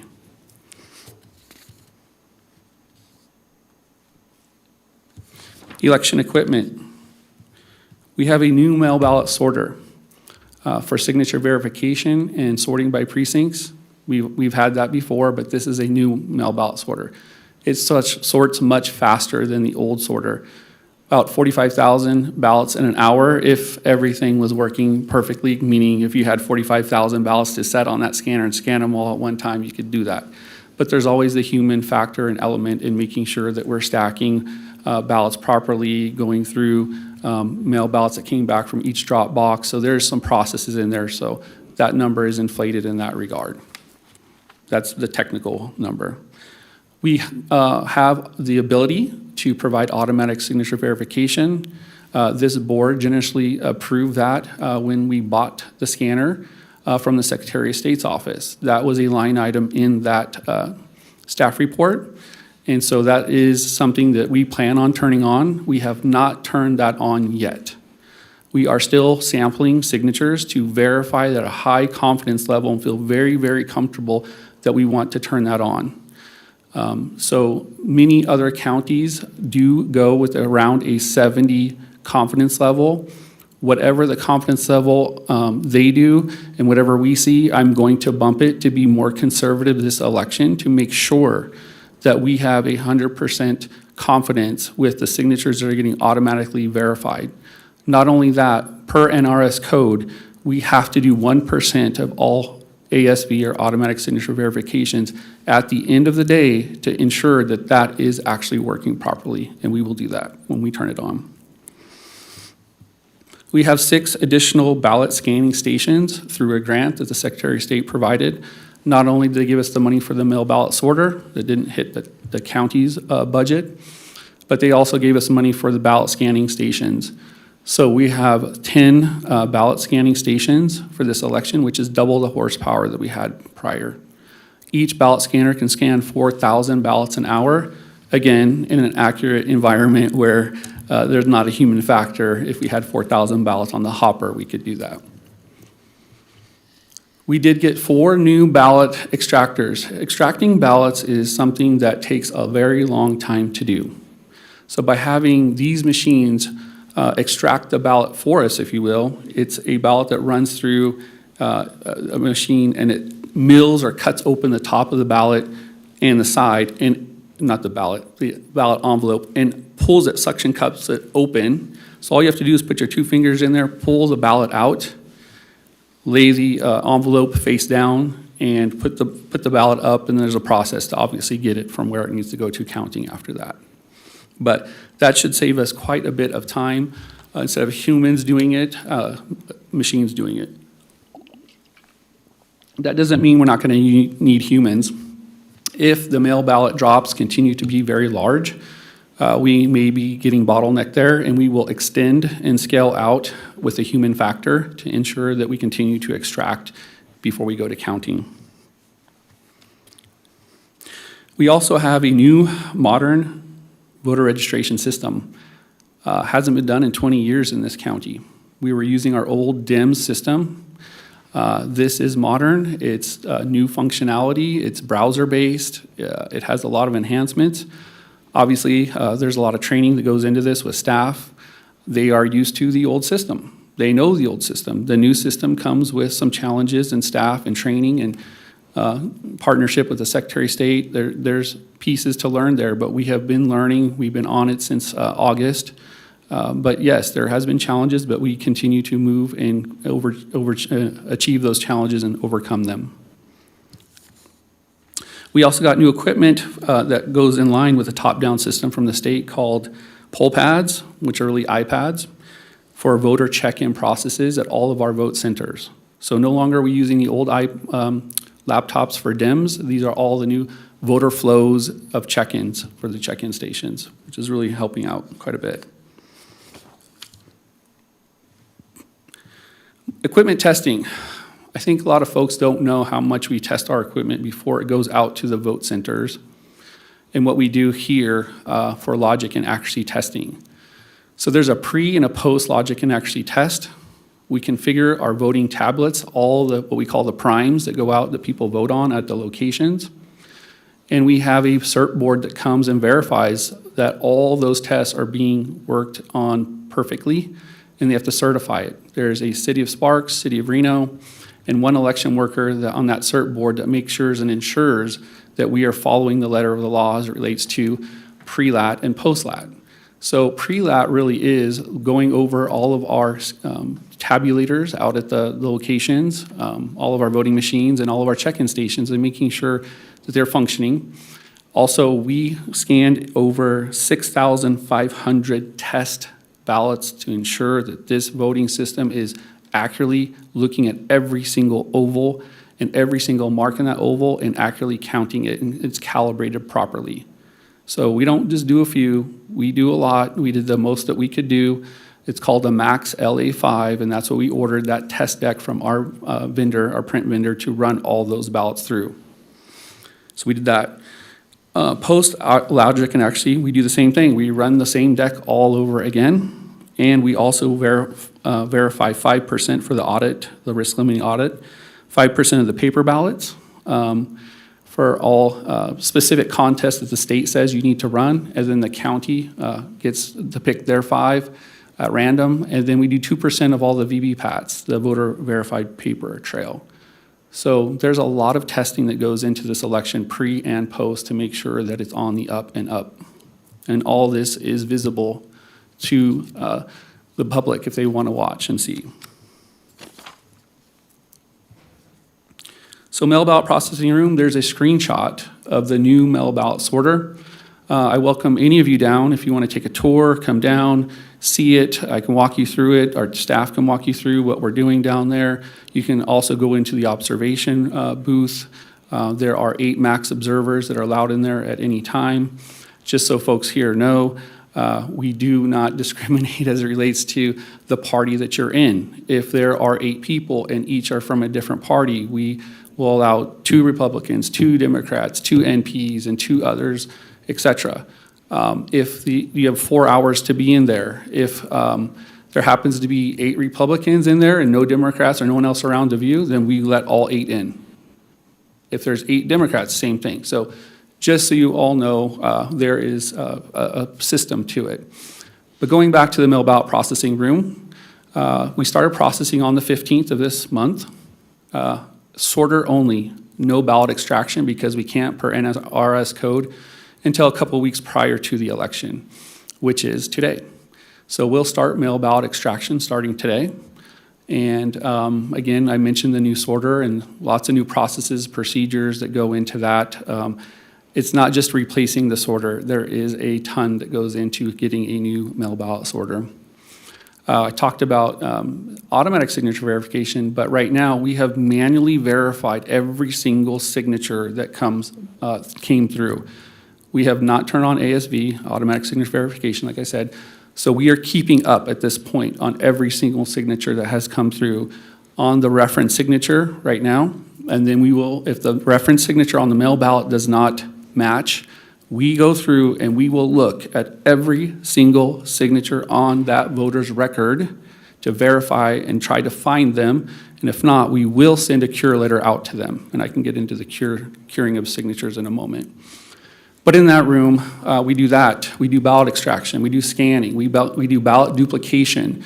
So ballot duplication, what is that? Well, if a ballot happened to get ripped, torn, a kid colored through the grid lines on the side of the ballot, we need to duplicate it. It's a perfectly good ballot. It just needs to be remade so that we can scan it properly when the original ballot goes into the holding tank and gets sealed up and never opened again. But we have a number where we can go from the old to the new ballot and actually trace it. And we do digital adjudication in teams of 2 bipartisan teams. So digital adjudication is done, like I said, in bipartisan teams, and it's done in that room so that people can view the accurate record, if there's truly an overvote, if there's truly an undervote, the voter intent, and we follow the SOS guidelines on that. So there's a lot that goes on in that room. We also have cameras in that room. I'll get to that in a second. And we do daily pickups within the post office. Every single day, every morning, we are going 8 a.m., going with sheriff escorts, teams of 2 sheriffs. We're in the middle, they're in the front and the back, and they're escorting us to the post office just in case anything were to happen. So it's public confidence also in the process. Signature curing. So what is signature curing? When the signature on the mail ballot envelope does not match any of the signatures on the voter record, we then send a letter to identify the voter and have them send back proving that they are who they are. Sometimes people have strokes, sometimes people don't sign the same. We need to do our best job of making sure they are who they are. People's signatures change over time. So there's 5 ways to cure that signature once we send that letter and you get notified. You can come in person and we can verify who you are there. You can call us and we'll verify your identity from challenge questions. You can mail the cure affidavit back to us. We have a new system called Text to Cure where you can, on a mobile device, connected device, you can text Washoe to that number and we can help you cure that way. Or you can scan that QR code that I have up there and you can cure it that way. So there's multiple ways to cure your ballot.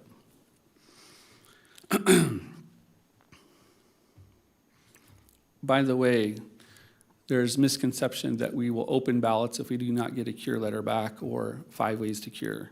We will not. That ballot will stay in our processing room, set onto the side, never to be extracted from the envelope, never to be scanned. So we bend over backwards to call the voters that we have a phone number for, email them, and text them to ensure that we try to count every single ballot that we've got. So I just want to make sure everyone here knew that. So some of the statistics in this election, it's been just 3 days of last night, and I had a little star down there so you can see this is of last night numbers. The early voting stats, mail ballots, 38,816 returned. So that is not a number of turnout. That is total return. We still got to make sure that we've cured those ballots and that we're going to count them, and et cetera, all the reference signatures and check everything that we're supposed to do. But that is the total return. In-person votes and check-ins, large number, 17,840 in-person check-ins in 3 days. We've taken 542 calls with 8 agents only at our call center, with the public calling in, asking questions. We've also answered 768 hotline calls with only 8 agents. Anything from setting up the iPads and the primes and answering voter questions out at the locations. And we've already had 142 observers come and observe the processes at Washoe County ROV. We're not talking all the observers that go out to all these locations and polling locations and observe. Here at ROV alone, we have 142 unique observers. Vote centers, 24 early voting locations have been opened for in-person voting, and I'm happy to say they all opened on time on the first day of voting, which is great. Early voting started October 19th, runs through November 1st, 10 a.m. to 6 p.m. daily. This location's the exception. We're open till 7 p.m. for those folks who are running a little late and want to come here to Washoe County and vote. When it comes to Election Day, we double and a little bit over the vote centers for in-person voting, starting November 5th on Election Day from 7 a.m. to 7 p.m., or, as underlined, the last voter in line at 7 p.m. is able to vote. So if we're at UNR and there's a 2-hour line and it's 7 o'clock and they're in line at 7, they continue to vote. If they're at Spanish Springs, they continue to vote until the last voter votes. All vote centers have a mail ballot drop box as seen in the picture, sturdy, secure, but as we all know, staff is there too. So it's not like these are set on the side of the street, open, where they could potentially, someone could try to break in. I would hate to try to break into that thing. I'll need a pretty big crowbar. But yes, they're very secure. All vote centers, like I said, have that drop box. And then we hired, though, for all these locations, 652 election workers. Sounds simple, sounds easy. We don't ask HR to help us with that. That is in-house, a couple of ladies doing all that work, recruiting, calling, interviewing, and hiring all those people. We also have built with our team 1,320 voting machines that go across the county for this election. That includes backups, just in case something were to happen, and about 250 check-in stations across the county for this election. I thought you might like this slide to see where your constituents are voting.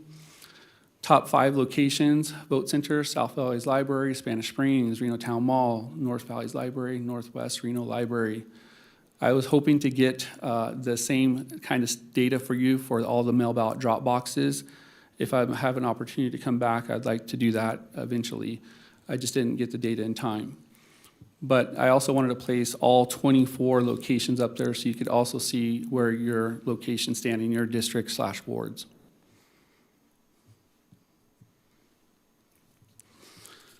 A lot of questions about security and are we safe?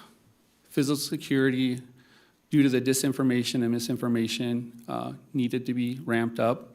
We do work with local law enforcement, our own sheriff, Reno and Sparks Police, the FBI, Department of Homeland Security, CISA, to secure our election, okay?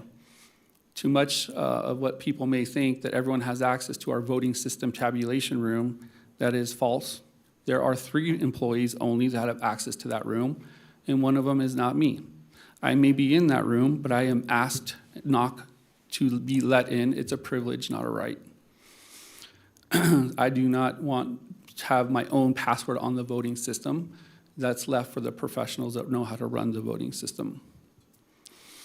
Vote center equipment at the polling locations is secured every single night. If it's in a locked facility, it will be left out because it's locked, but not the check-in stations.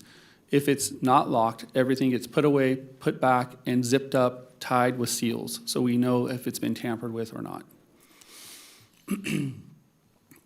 Folks can also watch a 24-hour live stream for mail ballot processing that started on the 19th. So they can see our room all day, every hour, every minute of what's going on in that room.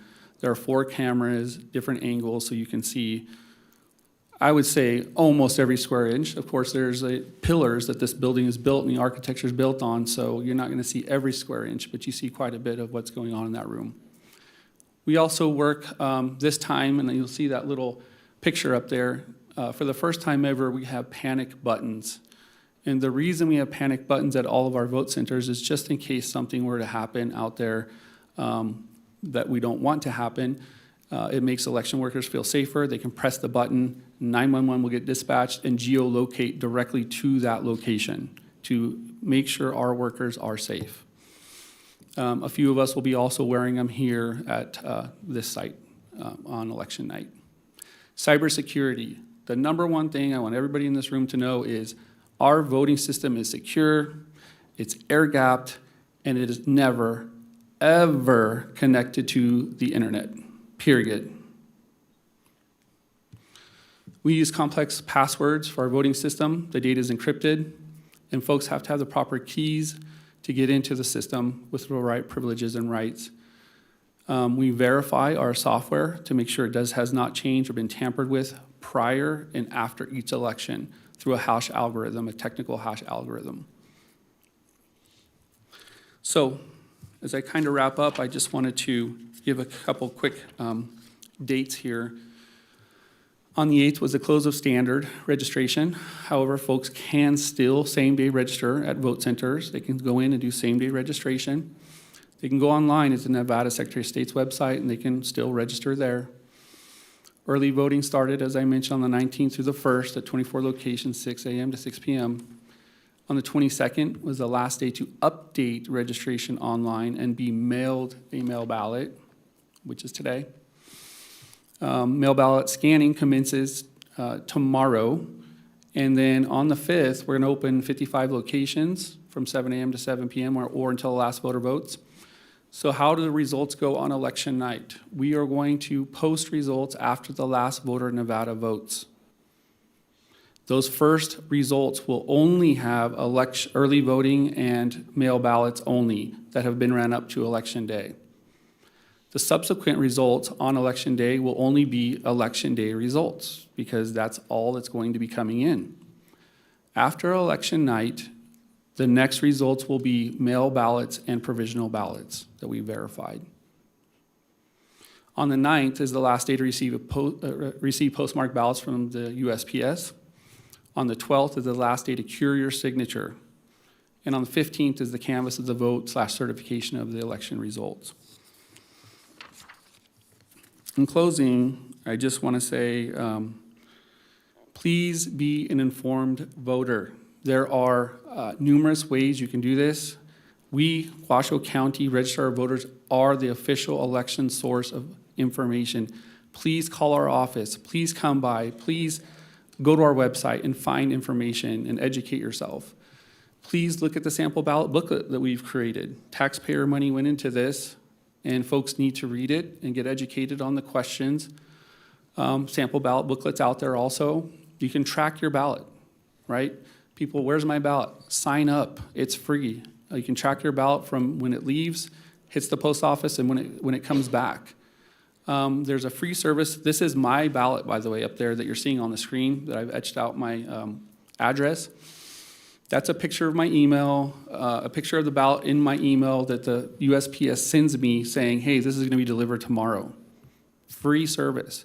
If anybody wants to know where their ballot is, they can track it through these systems.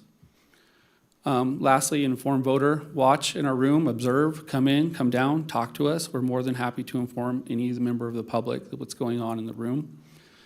And also, the Secretary of State's website has a lot of great information out there too, to help yourself get informed about what's going on in this election. With that, I'd like to say thank you for your time today. We did, by the way, we are open on the weekends. This is somewhat new. Saturday, Sunday, voters can come down. They can come in and ask questions. They can come in and observe. They've always been able to observe, but we haven't necessarily been open because we had a vote center right outside here. But I've asked the team to step up and have the doors open on the weekends too. Thank you. Thank you. What a comprehensive presentation. I'm so impressed, Mr. McDonald, of the work that you and the team has been doing under a lot of scrutiny and stress and being down a leader. So I commend you. I'm going to go to the board, and then I may have some questions as well. Commissioner Garcia. Thank you, Mr. McDonald, and to you and your team, incredible job, all the new technology and ways for our voters to have access and even the curing. I didn't realize there was 5 different ways to cure your ballot. That's incredible. So aside from my gratitude, which is ongoing month after month, year after year, to you and all of the poll workers who give so much to our democracy, I really appreciated your presentation, being just so forward with a lot of the misinformation, disinformation that's out there. So great job on your presentation. My question was more about the day, on election day, the results dropped last time during the primary around, I think it was like 6 or 7 p.m. And if I remember correctly, in order for your team to issue those results, publish those results, you pretty much have to stop everything that's happening operationally. And you did that the night 1, and then night 2, night 3, night 4, as we're looking at those other ballots that came in, the communication was sometimes in the evening, sometimes, and I was one of those people that was like obsessively refreshing because we had some close races. I was curious about, and maybe this is a better question to Manager Brown or our comms team, is there a plan to have kind of a nightly hour that we can expect, between, say 6 to 7 p.m.? Because I know that it caused some angst and anxiety not knowing when that information was going to drop, and I spent way too much time refreshing. So if you could talk to me about that. Sure. First of all, election night, the frequency in my book should be hour by hour, if not earlier. Even if the number and the needle only changes by 200 votes, we need to let people know that we are working back there. We're doing something. We're moving the needle as best that we can, but we are also hand-tied on when vote centers come back, right? We can't move a needle if there's no results back in our hands to upload to get that out there. As it relates to the next day, if that's really what you're referring to, and the day after, and from there on out, if the board would like a daily update by 5:00 p.m., we can do that. I don't have a problem with that. Manager Brown, I don't see a problem with that either, if you're okay with that. Yeah. So yeah, we can definitely do a daily update after election day and there on out. But at some point, things trickle in, right? And then it becomes, we may have to wait, because if there's only 2 ballots and people can find out where the precinct was, they may be able to find out how a voter voted. So we may end up holding back, 50 ballots at the very last day to put it all in at one time just to protect the voters' vote. Yeah. Thank you. Those are all the questions I had. I think just the rolling out of the communication helps put people at ease when there's uncertainty or they're just anxious about the results. And on a celebratory note, it's a way for people to celebrate and get engaged and just be involved in the democratic process. So thank you. Yeah, we want results out just as fast as you guys do. So. Thank you. Commissioner Andriella. Thank you. Thanks. I'll also echo the communication. So thank you, Commissioner Garcia. I had a couple questions for you. One is just to, you didn't mention the track time. I thought that was really great, that you could actually go to the location or look at the location and you could see the wait time. I just wanted to share that. I think that that's a very nice addition. My question to you is the 3 ROV in the tabulation room. You were really clear that you actually have to knock. I don't know if you have to give a secret code or what, but to let you in. But the point is that you're not part of that. So are the same 3 people the same throughout this whole election process for that tabulation room? Yes, they are. And what training did they go through? Just curious. Well, it's a room like any other room, but it's the voting system room. So to have access to the room, they should know the voting system. Okay. really is what it comes down to. Been trained on it, know how to operate it, know how to get into it, have the keys. We use actually eye buttons too. It's just another level of security. If you're in the room, it doesn't do anything really unless you have the passwords and you have the right technology and the keys to get into the voting system. So yeah, those 3 folks have been trained. Thanks. Yep. Just because there are so many new elements in terms of machines and equipment, and I was just curious what training they went through. You mentioned just in a short period of time, the number of calls. That's a lot of calls. I don't know how that benchmarks against other elections. But is there a trend or anything that you can summarize those calls? What kind of questions might be similar to what is being inquired by the public? On the public side, it's, in the beginning is, where's my sample ballot, right? And fair. Just in full disclosure, there was a production print issue there.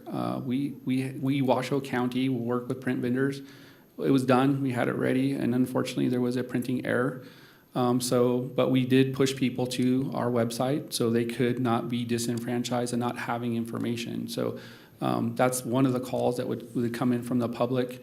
Hours of operation, a lot of basic questions. Others are, hey, I think I should be voting in this district, why am I not seeing it on my ballot? A lot of those types of questions. As it relates to the call center, it's more technical as it relates to the voter check-in process and the screens that folks are going through on the iPad. We do a 5-hour comprehensive training to our election workers, but it started a month ago. We've done 30+ trainings for all of our workers. And so they tend to forget. We run labs too on the weekends to have them come in and refresh themselves if they did a class 2-3 weeks ago. But yes, I hope that answered some of your questions. It does, and I was just wondering, I'm guessing that you capture that information throughout the entire process because there could be pertinent information in terms of the continuous process improvement and the commitment to that transparency. So I was just curious if you were also tabulating that for review after you all get some rest. One of the things, actually, I just asked a person who worked for me today is, are we recording these calls for getting that data? And the answer, unfortunately, was no. But the answer will be yes tomorrow or the next day. Okay. Yeah. Well, I appreciate that. Yeah. The last question I have is, in terms of the mail ballot extraction, you mentioned that there is staff that are next to the mail, I'm calling them, I don't know if they're really called, they're ballot boxes, drop-off location boxes. Yes. And you had mentioned that staff is there. Are they there the entire time? They're there the entire time. Okay. And the drop box is right in the vote center. Okay, that's why I'm trying, okay. Oh, okay. So, yeah. I was trying to differentiate, I apologize. No problem. Words matter. Yep. Yeah, that drop box is inside the location with eyes on it the entire time. Okay, and so can you talk about the process of what happens when you get take those mail ballots out? What does that look like in terms of staff? How does that work? Is it always the same people, or if you could just go over the process? Yeah, we have teams of 2, chain of custody, 2 different nonpartisan teams too. Could be 1 Republican, 1 Dem, et cetera, that come and they pick up ballots on behalf of Washoe County. They're ballot runners. So we have 5 teams of 2 that do that all over the county. And so when they come, there's a chain of custody that they are signing off with X amount of ballots that have been counted. Then they come back into, and you can observe this either online or in the room, they come back in, it's deprocessing. Then we recount twice right in front of everybody to make sure we have the same number. We note all that down, write it down, and then they go into a holding bin, and then they get ran through our mail ballot processor same night. Okay, thank you. Yeah. Obviously, there's been a lot of new equipment, and although you gave the technical capacity, trying to reach that, it's like anything else. A copier can say it runs, 100,000 a second, but it doesn't always. In reality, right? yeah. I mean, that's just the reality. But I'm guessing that the proficiency of the equipment is going to increase the expeditiousness of the processing without compromising any integrity for whether it's signatures or whatever else is important. I just wanted to, I'm wondering, I don't know how I'm guessing the equipment can tabulate and give us a report after, like what kind of average for all of that to be, especially the 45,000 from the scanner. That's a significant increase from the old system. It is. So I'm just wondering, not to add any more to burden anything to you right now in terms of capturing, but I'm just wondering, I think it would be interesting to see if that expeditious process from a technical standpoint related to time savings possibly. I know there's a lot of other factors, I'm just curious. You gave a really great presentation, so thank you. Thank you. And I am also going to echo our deepest appreciation to everybody, including many of the departments and many of the people that are here in the room. I know the clerk and her office and many other departments, Assistant County Manager Kate Thomas, who's been very dedicated, the county manager who's certainly committed to even visiting all of the sites, and all of us that want the best election possible in terms of literally the integrity is the number one piece. Absolutely. Every person's vote, as they cast it, has to be counted that way. Absolutely. And so, having said that, I'm wondering if there's anything that you need that we could help. That I know that we're in it right now, but I know that you're providing us an update, but is there, other than people continuing to help you and staffing, is there anything in resources that we can provide or anything other than a big thank of gratitude as well? But just wondering. I appreciate that. Thank you. I wish I had $1 for every one of the county leadership and department heads and everyone that's willing to help. I would say whatever we do need, we're working with Kate Thomas, we're working with Manager Brown, we're working with the department heads, and we've gotten what we need so far. So thank you. Okay, and I'm guessing hopefully today, based on the information that we received from Mr. Spencer, that there might be some additional help that he can receive. I see him still in the room in terms of trying to understand how to get someone registered to vote. So Yeah, I'll I leave can that walk to him down you. after this meeting and I take him down appreciate there. that. Yep. I think we all appreciate that. Sure. Thank you, especially Yep. Mr. Spencer and the person he's trying to help. So thank you. And thank you for everyone, right, to the entire team. Can you extend our deepest appreciation? Absolutely. This is the most important thing that our country stands for. Agreed. And so thank you. Thank you, Commissioner. Thank you. And Commissioner Clark? Thank you. Thank you for your presentation. I wasn't able to read the total number of voters. It was very small print on that slide. I'm sorry. Could you read those? The Dems, the Republicans, and the Independents. Oh, the first slide. Yeah, Let me get that I back just up. had a hard time reading There you go, that. sir. Yeah, I still can't read it. Can you? Okay. Can you, I can read it out for you if you'd like. Can you say it aloud for me, please? Sure. The Democrat is 98948. Okay. Republican 10706026. Okay. Independent. Nonpartisan 97919. Very good. Thank you. And then Commissioner Andriola brought it up, but I'm going to bring it up again. Did you want the other? Yeah, yeah. Okay. Other is 27538. 2753.8. Yeah. And that's other, okay. And that's as of the 16th of this month. Very good, thank you. And then Mr. Spencer is sitting here, and I'd like to see if somebody can certainly help his friend get registered properly. Will do. And that would be very helpful.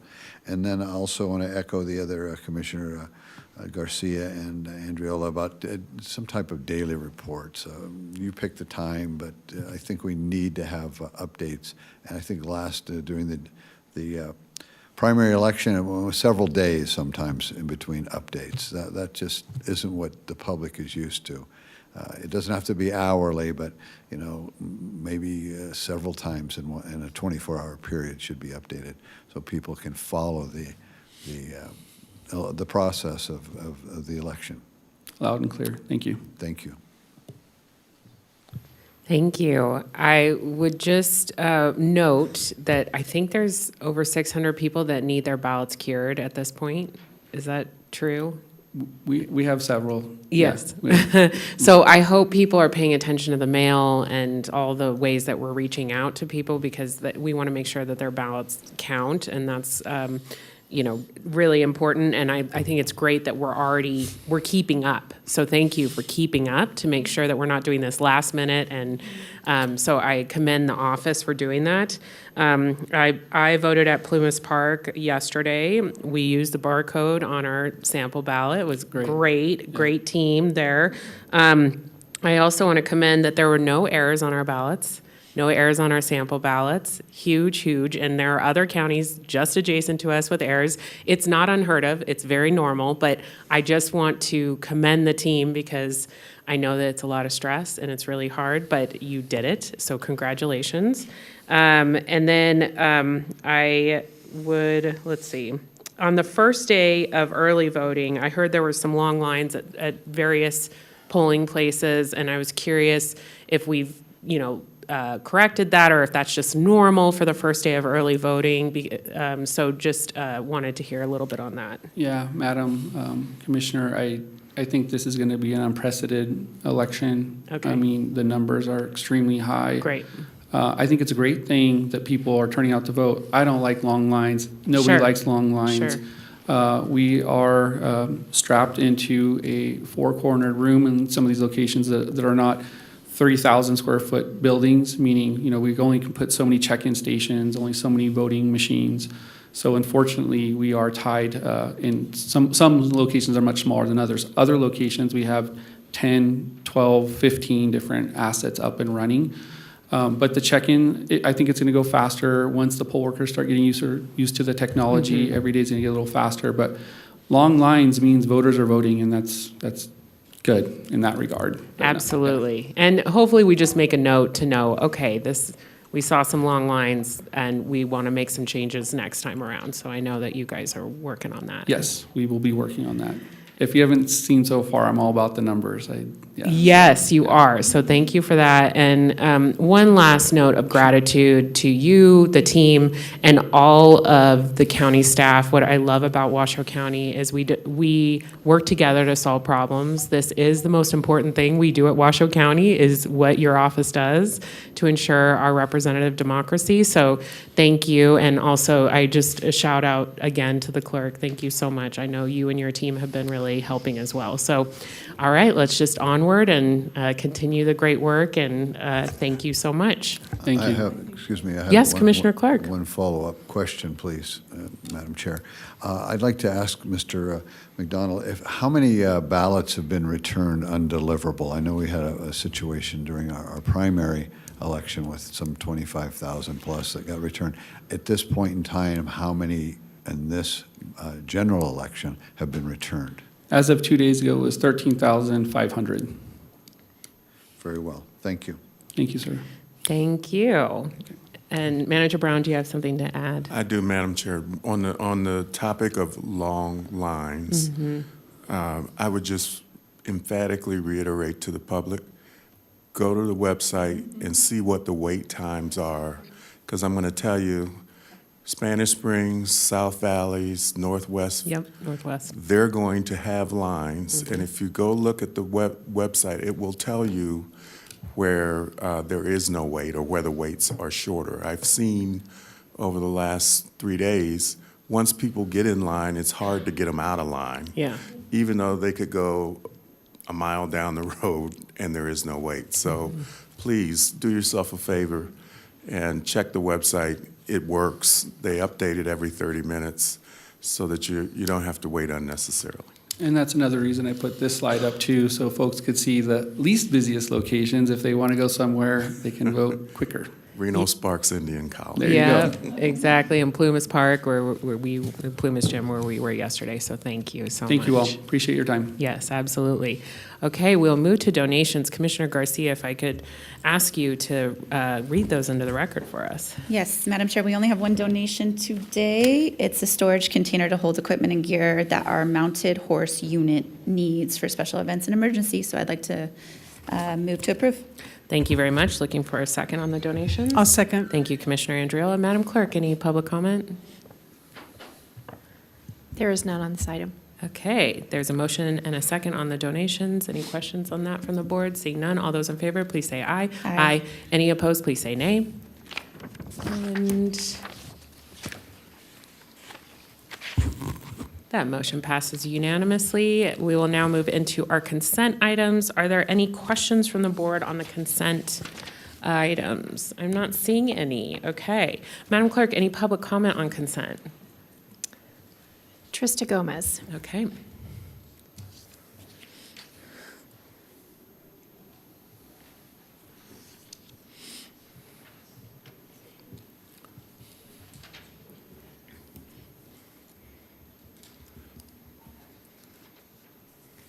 Good morning, Trista Gomez. Please record my comments verbatim. This is more about, as I've been paying a lot more attention, just the fact that when we are working with, any population and we are not looking at preventative measures, it creates a hardship for those people. It's actually, it can feel very punitive, possibly, to look at, different preventative measures, especially maybe a criminalization. But I feel like every time I've heard since I've been coming here, since I'm hearing the Sheriff's Department, it seems that they have a lot of very good services. And while we don't want the criminal system or the justice system to turn into a full mental health system, I think there are incentives to push people into a place of accountability, as they're doing whatever it is going to do that's going to hurt them in the long term. And what's going to hurt people in the long term is consistent substance abuse, consistent homelessness, consistent substance abuse that contributes to homelessness. The cost of these programs overall is incredible. The outcomes for treatment, I don't know if everybody knows this, but in traditional measures, they've been incredibly low, maybe even in the 2%. So if you change that criteria around, it can be different.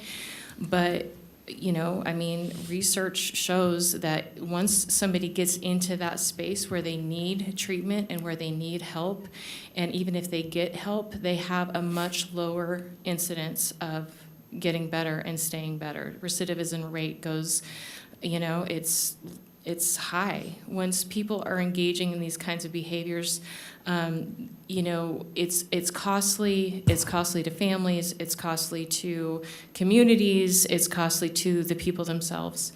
And so while I'm looking and seeing a lot of different programs that are talking about the treatment of the people that are coming in, that are very costly to the community, very costly to the families, and very costly to the people, and they're higher profile, they have more quantitative numbers you can quantify, right? The success rates. Which item are you talking about? I'm so sorry. I'm Well, confused on right consent. now I'm talking about the where it is talking, we're giving more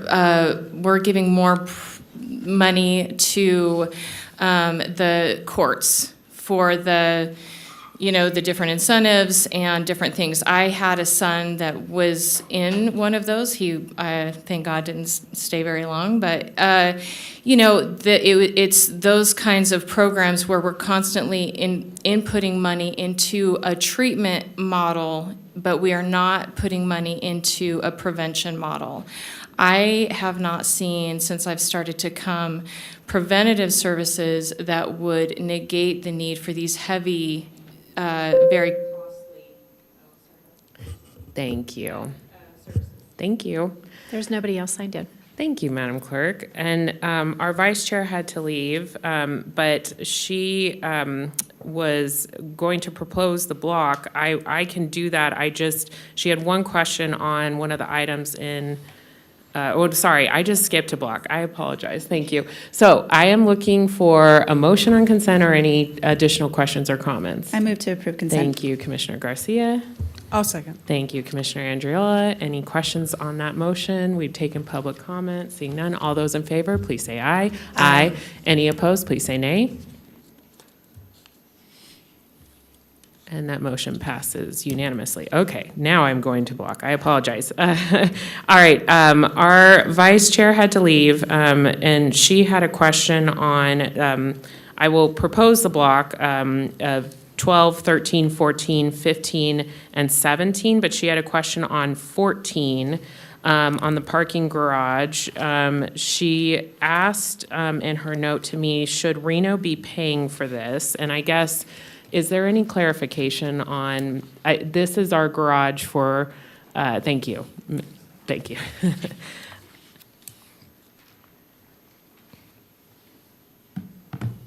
For the record, Eric Crump with Washoe County's Community Services Department. So this is award for some security and hardening of the parking garage located at 220 South Center, which primarily serves our 350 South Center, though, so City of Reno does not utilize this garage. Thank you very much. Okay.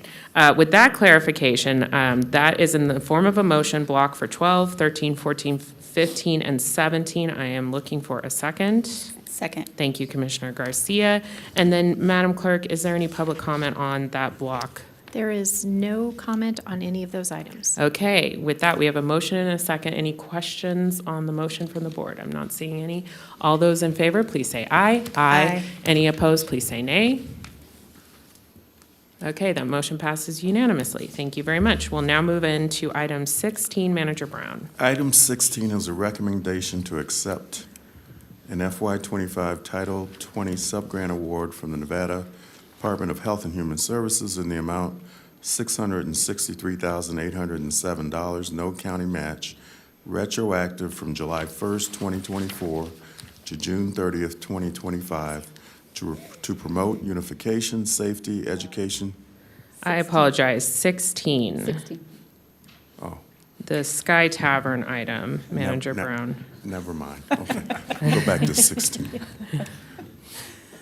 We're doing great. Recommendation. We're in rehearsal. All right. There's a We're about there. recommendation to provide direction to Washoe County staff related to a request to gift funds in the amount of $87,000 to Sky Tavern, a nonprofit 501c3 corporation, from the general fund to the utility fund that operates as an enterprise fund to cover Sky Tavern's sewer and connection fees. Sky Tavern seeks to connect its property located at 21130 Mount Rose Highway to the Washoe County South Truckee Meadows Water Reclamation Facility for Sky Tavern Sewer System Upgrade Project. Pursuant to NRS 244.1505, the Board of County Commissioners may expend money for any purpose that provides a substantial benefit for the county. Accordingly, it is recommended that the Board of County Commissioners find that the general fund gift will provide a substantial benefit by fostering community well-being and recreational development, and direct staff to bring an item back to the board to make the appropriate cross-fund or cross-functional adjustments necessary to implement the board direction. Thank you very much. And Mr. Solero is here. Good afternoon. For the record, Dave Solero, Assistant County Manager. So this item's a little bit different. Normally, not-for-profit organizations sometimes go directly to commissioners requesting funds for the things that they do within the community. You all have a fund set up within the budget for that. This item is actually a request that came into the county manager and myself to waive some utility fees associated with connecting the Sky Tavern property to the South Truckee Meadows water reclamation facility. So since there is no path for Washoe County Utility Fund, an enterprise fund, to waive fees, the next best thing, and since this is not budgeted within the general fund budget, the next best thing is to bring this to the board and seek direction from you all on whether you would like staff to go determine a budget location within the general fund, or if you've got ideas about where in the general fund, if you so choose to grant this request, then we will bring back the appropriate process to go through that. Again, this is a little bit different. This is a an enterprise fund, which is paid for by users, which is why it's been fairly deemed inappropriate for those users to pay for this one entity to do this, which is why we're bringing this to the board for direction to staff. If you would like to gift the funds, and if you have any idea of where you would like to give those from, we will go ahead and do the work and bring back any of those appropriate items to this board. So really just trying to make sure that, number one, the board wants to do this. Number two, if you've got any direction, give it direction, and we'll bring back to you the exact accounts and funds and all those other sorts of things. So I am here for any questions that you may have. Thank you. And I want to open it up to board discussion, but I also see that we have public commenters on this item from Sky Tavern. So I'm going to have them come up and then we'll have our board discussion. So Madam Clerk. First up, we have Pat Cashell, followed by Chris Brown.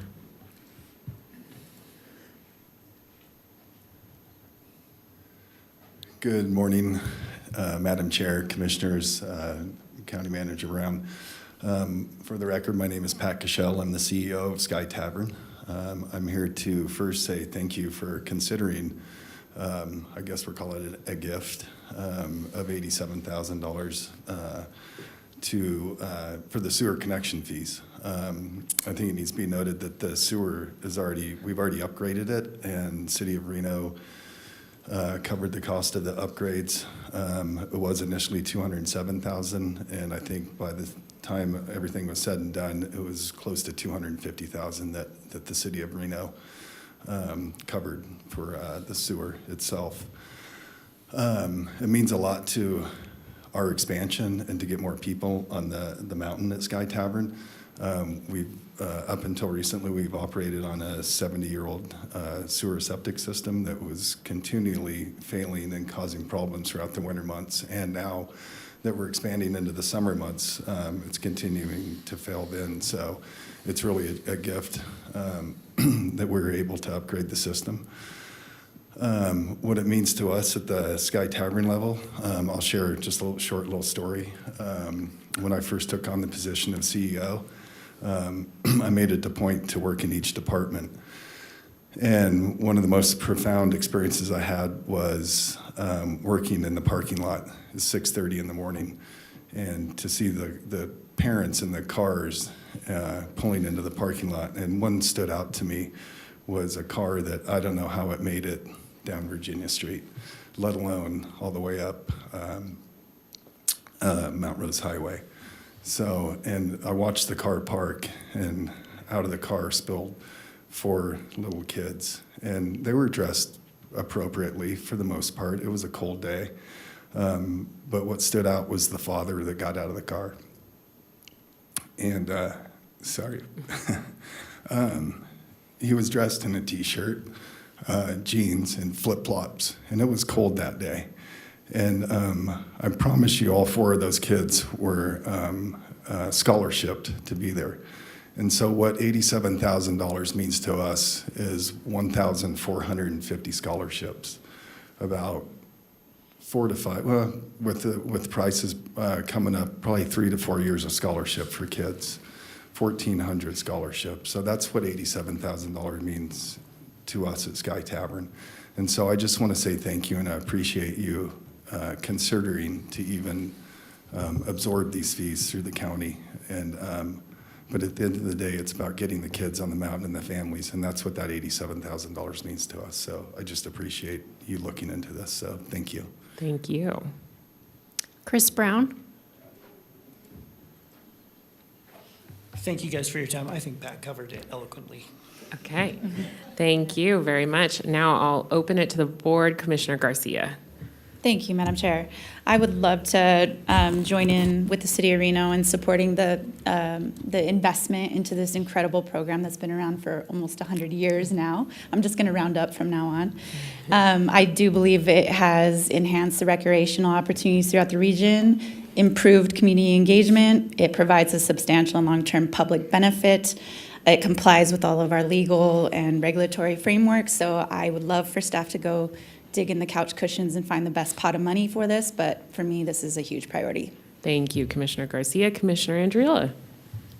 I'll just echo what Commissioner Garcia said, and I don't want to say that I've been around for 100 years, but a good portion of that teaching the kids to, and volunteering. I volunteered in the parking lot too, along with other folks, and it's just a huge contribution to our community. And the fact that the City of Reno has committed $250,000, I'm going to support looking for direction or giving direction to staff to look for the $87,000. So thank you for all the volunteers that work hard to help our community and get kids on the slope. Thanks. Thank you, Commissioner Clark. Thank you, Madam Chair. I also support finding a way to fund this request. I look at things and compare and contrast, and we were able to help the Art Museum with $500,000 for some painted rocks. I think $87,000 for some sewer hookup fees is a very good investment in the future of our youth. So I support it as well. Thank you. Thank you. And I forgot to do a disclosure. I did film one of my campaign videos at the Sky Tavern. Anyone can do that if they request the access to the team. And so I'm disclosing it, but I do not think it will prohibit me from voting on the item today. And I just echo the comments of the board, and I do see at the end of every budget that we have carryover, and that's one time. And so I'm hoping that we can look at that carryover that, our departments have worked so hard to be judicious in their spending, and see how we can make sure that we pay for this funding request. Is that something that you think you could find? For the record, Dave Solero, Assistant County Manager. Yes, I'm sure we can find something somewhere. I appreciate any direction you would like. So we will look for, while there's no undesignated dollars, we will certainly look to see if there are any locations where maybe some underspending has occurred in different funds, and see what we can come back with for you all. So I really appreciate at least the discussion and the consideration. And do you want a formal motion on this from the board? I think it would be best if we had a formal motion that you want to support this. Okay, Commissioner Garcia. Madam Chair, before I move to approve, Yes. I just also wanted to put on the record that both of my children attend the Sky Tavern program and have for the last 3 years. So I do not believe, I'm looking at our DA, if that would prohibit me from voting on this item. She's shaking her head, yes. So with that, I would like to move to go ahead and give direction to county staff to find the designated funds to support this. Thank you very much. Looking for a second? I'll second with a disclosure. Does 35 years or, I don't know what the time frame, but I participated about 35 years ago at Sky Tavern. But I'll second that motion. Thank you, Commissioner Andriola. We have a motion and a second. We've taken our public comment. All those in favor, please say aye. Aye. Any opposed, please say nay. And that motion passes unanimously. Thank you. We're having a party this Saturday Oh. for all the first responders. Sorry. And we did a really poor job of it. It was short. And so I just want to make sure you all know from 11 to 3, we're having a party for all the first responders for the Davis party. And you guys are fired at Sky Tavern, and everybody's welcome to join. Thank you. Thank you. We'll make sure we announce it at our commissioner announcements. All good. All good. Thank you. I am now looking at opening our public hearing, which is item 18. Manager Brown. Item 18 is a public hearing appeal of the Washoe County Planning Commission's denial of master plan amendment, case number WMPA 24-0002, and regulatory zone amendment case number WRZA 24-0002 to adopt an amendment to the Washoe County Master Plan, the Truckee Canyon Master Plan, land use map, to change the master plan land use designation on a 5.65 acre parcel, APN 084-080-15, from rural to 3.45 acres industrial and 2.20 acres open space, and adopt an amendment to the Truckee Canyon regulatory zone map to change the regulatory zone on the same parcel from general rural residential density of 0.025 dwelling units per acre to 3.45 acres industrial and 2.20 acres open space to no residential density allowed for one NOS. All right. The applicant is Lockwood Development Group LLC, who owns the subject parcel located at 10705 Lockwood Drive, Sparks, Nevada, assessors parcel number 084-080-15. The appellant is the applicant, Lockwood Development Group LLC. The Board of County Commissioners shall consider the appeal based on the record on appeal and any additional evidence presented at the board's public hearing. The Board of County Commissioners may affirm the Planning Commission's decision to deny Master Plan Amendment, case number WNPA 24-0002, and Regulatory Zone Amendment, case number WRZA 24-0002, or may reverse the decision. If the board reverses the Planning Commission's decision and decides to adopt the proposed amendments, the amendments would only take effect after a determination that the Master Plan Amendment conforms with the Truckee Meadows Regional Plan by the regional planning authorities. If adopted, the board must authorize the chair to sign resolutions to this effect. Thank you very much. And I'm looking for a staff report on this item. I think that that would be helpful. Thank you.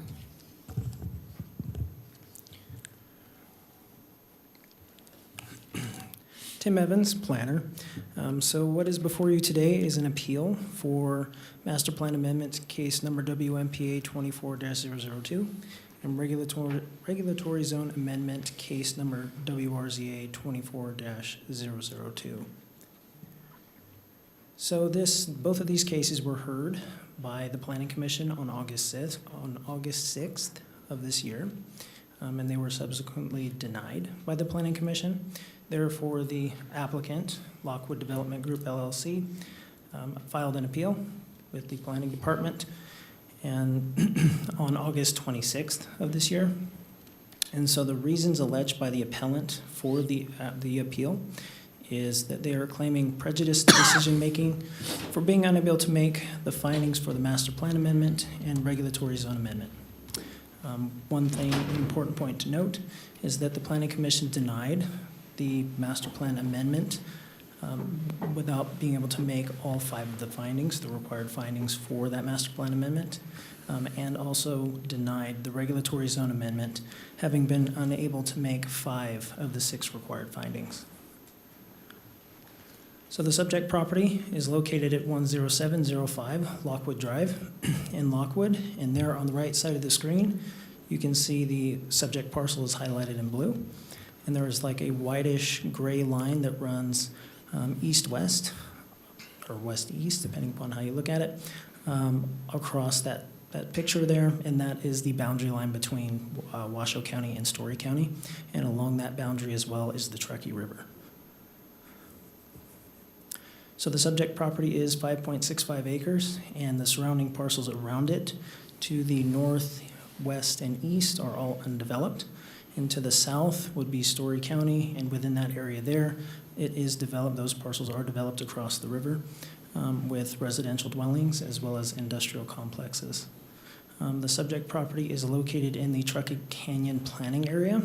It is zoned general rural, and it is approximately 2.2 acres of the subject parcel is located in the Zone AE Special Flood Hazard Area due to the parcel being contiguous to the Truckee River. So the request that came before the Planning Commission and is before you today is for a change of the master plan designation and regulatory zone on the parcel. So what they are looking to change the master plan designations to is to go from a rural designation to industrial and open space, and to also change the regulatory zone from general rural to industrial and open space. So on the left side of the screen, you can see that is a zoning map showing the zoning surrounding the subject parcel and the subject parcel itself. So the subject parcel, as mentioned earlier, is zoned general rural, and the parcels to the north of that are also zoned general rural. The parcels to the west are zoned parks and recreation, and then to the right, there really isn't a subject or any kind of parcel next to it to the right of the subject parcel. It's just pretty much the river itself. But across the river, it shows on the right side of the screen is Story County, and there's a zoning map from their master plan or whatnot showing the zoning designations for the area across the river. So there's the residential that I mentioned earlier and the industrial that I mentioned earlier as well. So as stated earlier, the applicant applied to change the zoning from general rural to industrial and open space, and that is what this here is showing. It's showing the master plan land use designation that's going to be changed, or is proposed by the applicant to be changed, and the regulatory zone amendment, or regulatory zones as well. So the area highlighted in yellow is 2.2 acres, and that area there would be the open space area.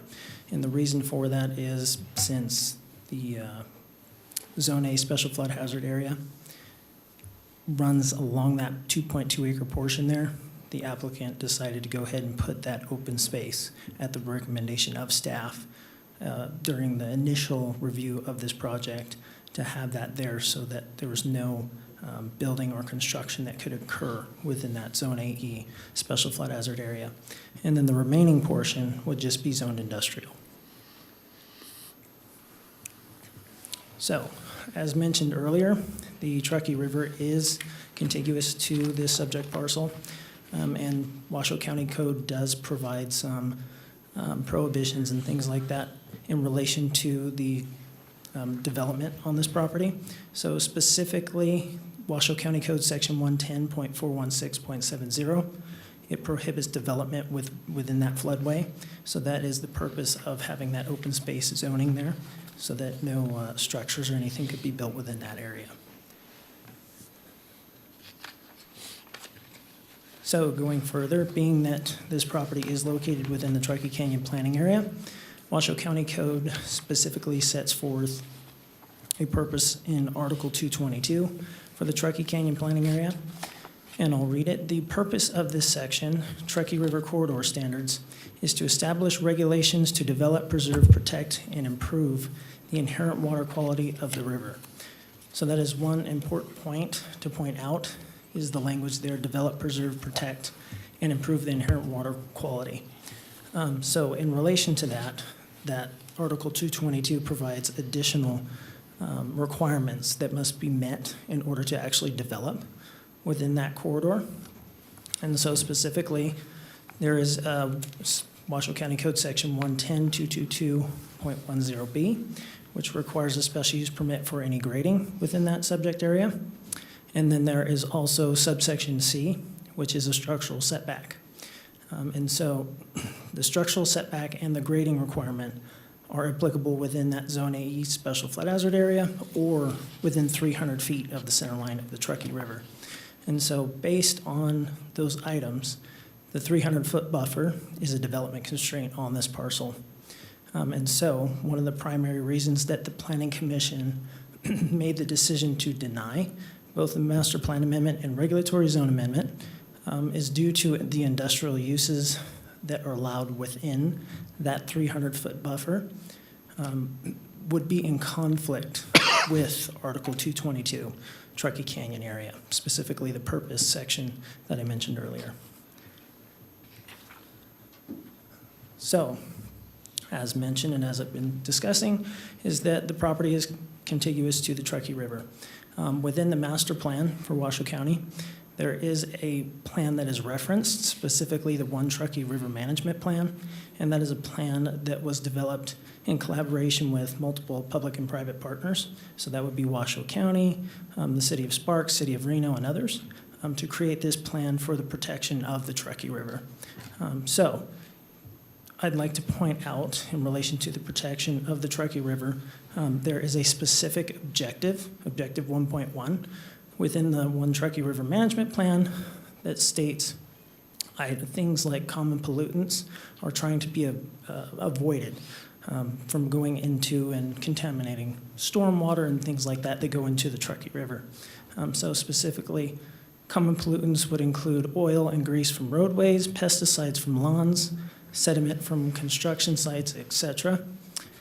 So the industrial zoning that would be allowed within that 300-foot buffer that I mentioned earlier, that setback, those are intense uses, but that 300-foot buffer would be for structures, not specifically like parking areas or roadways or items like that, or areas for loading or industrial storage.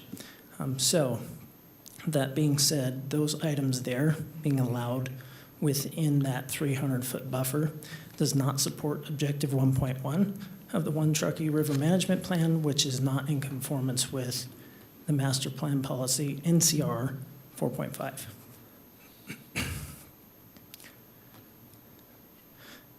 So as far as the availability of facilities, the project was sent out for review to multiple departments and agencies. And so to summarize what this slide states, basically looking at the project overall, including water and sewer service, in the end, there is a concern potentially with water and sewer service, being that neither one of those are actually readily available to serve the subject parcel. But there were no concerns provided by engineering for traffic and roadways or from the Truckee Meadows Fire Protection District in relation to the structural fire protection. So, as mentioned earlier, the Planning Commission was unable to make any of the findings for the master plan amendment, which would include all 5 of those required findings in Washoe County Code. And they were unable to make 5 of the 6 required findings for the regulatory zone amendment.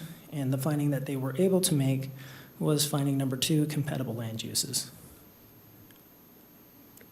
So staff is recommending that the Board of County Commissioners review the whole of the record and consider the record and any testimony, materials, and evidence submitted at today's hearing. And the board may take one of the following actions. Either 1, affirm the Planning Commission's decision to deny the master plan amendment and regulatory zone amendment, or reverse the Planning Commission's decision and thereby approve the master plan amendment and regulatory zone amendment. And I'm available for any questions. Thank you, Mr. Evans. And before we turn it over to the appellant, and there may be other board questions, but I think this is the second staff report I've seen in my almost 4 years on the board of no staff recommendation. And it would be very helpful if you discuss that with the board and what went into that and why and et cetera. Absolutely. Yeah, so as far as a staff recommendation goes, it's a very rare occurrence that staff doesn't make a recommendation on a project.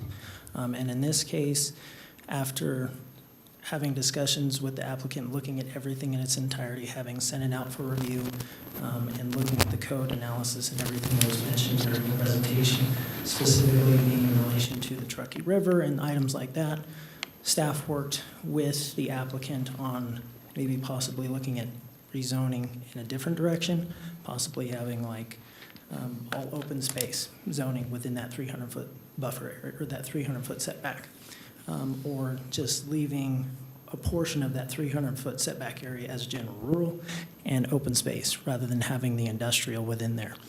And the reason for not having a recommendation for one way or the other is that there is information and facts supporting both sides of the project. So there's nothing specifically prohibiting the industrial zoning within that 300-foot setback, but there was nothing, but in relation to that 300-foot setback, that those industrial uses being within there is an intense use, and it doesn't support the objectives of the One Truckee River Management Plan and the master plan policy. So that's why staff made the decision to go ahead and just provide the facts to the Planning Commission, since the applicant decided not to take any of the recommendations by staff to go one way or the other, to make it clear that it was to be able to have something along the lines that we could support approval for. So that's why staff decided to just go ahead and just provide the facts based on the information that we worked with the applicant on, and go with no recommendation on the project. So you could both make the findings and you could both not make the findings as staff? Yes, Okay. exactly. Thank you. I'll go to Commissioner Garcia. Do you have any questions? Yes. Yes, that was my whole struggle with this item. I watched the Planning Commission meeting not once, but twice. I read the meeting minutes. I have never seen staff not come forward with a recommendation, and I rely on staff for your subject matter expertise. And when I went to go listen to the commissioners from the Planning Commission, their responses and justification for denial, it just wasn't there.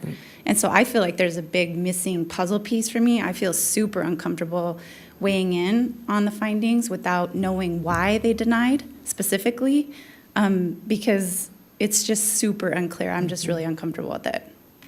Thank you. Commissioner Andriola?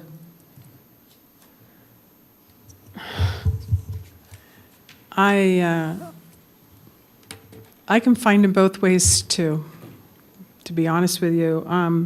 I guess I have one question, and it is a little bit unfair, but I'm going to ask it anyway.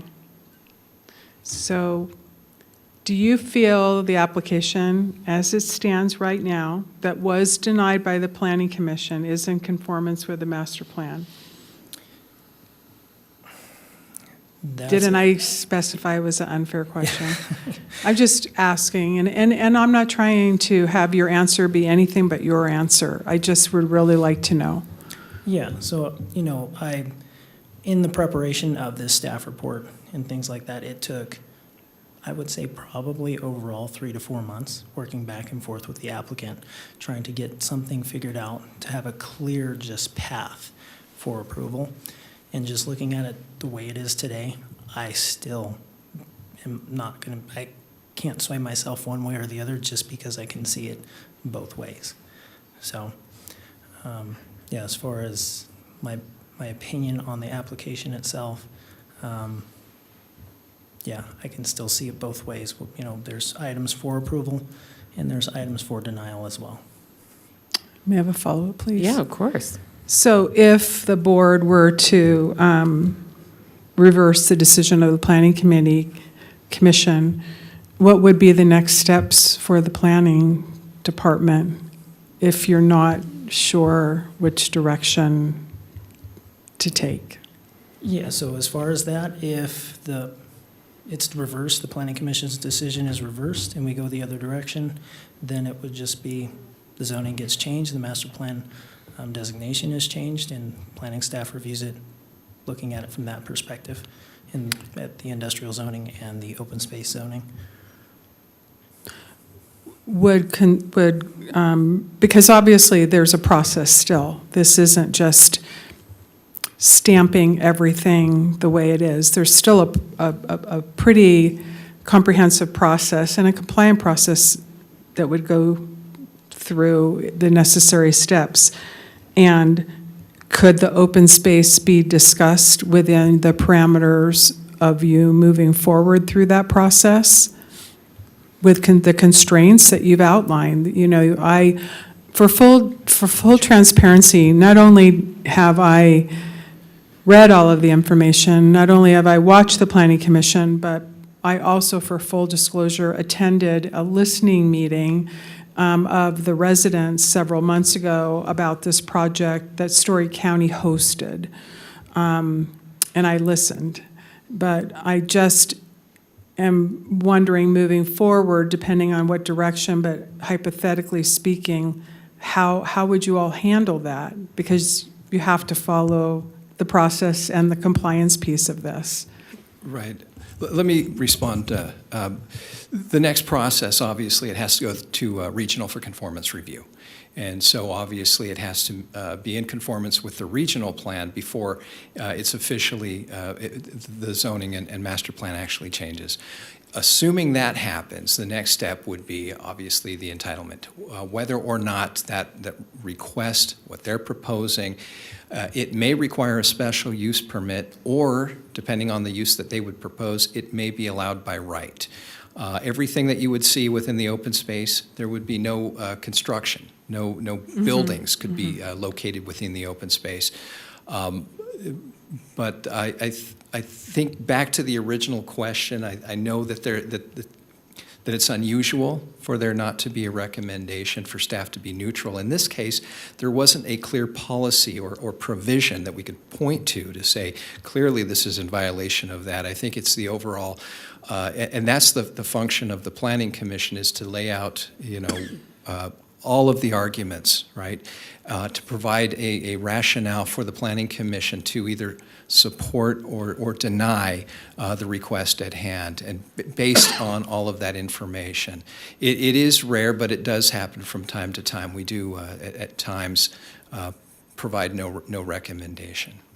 So just to be clear, the 300-foot setback and the provisions in the One Truckee, I've highlighted, in the One Truckee River Management,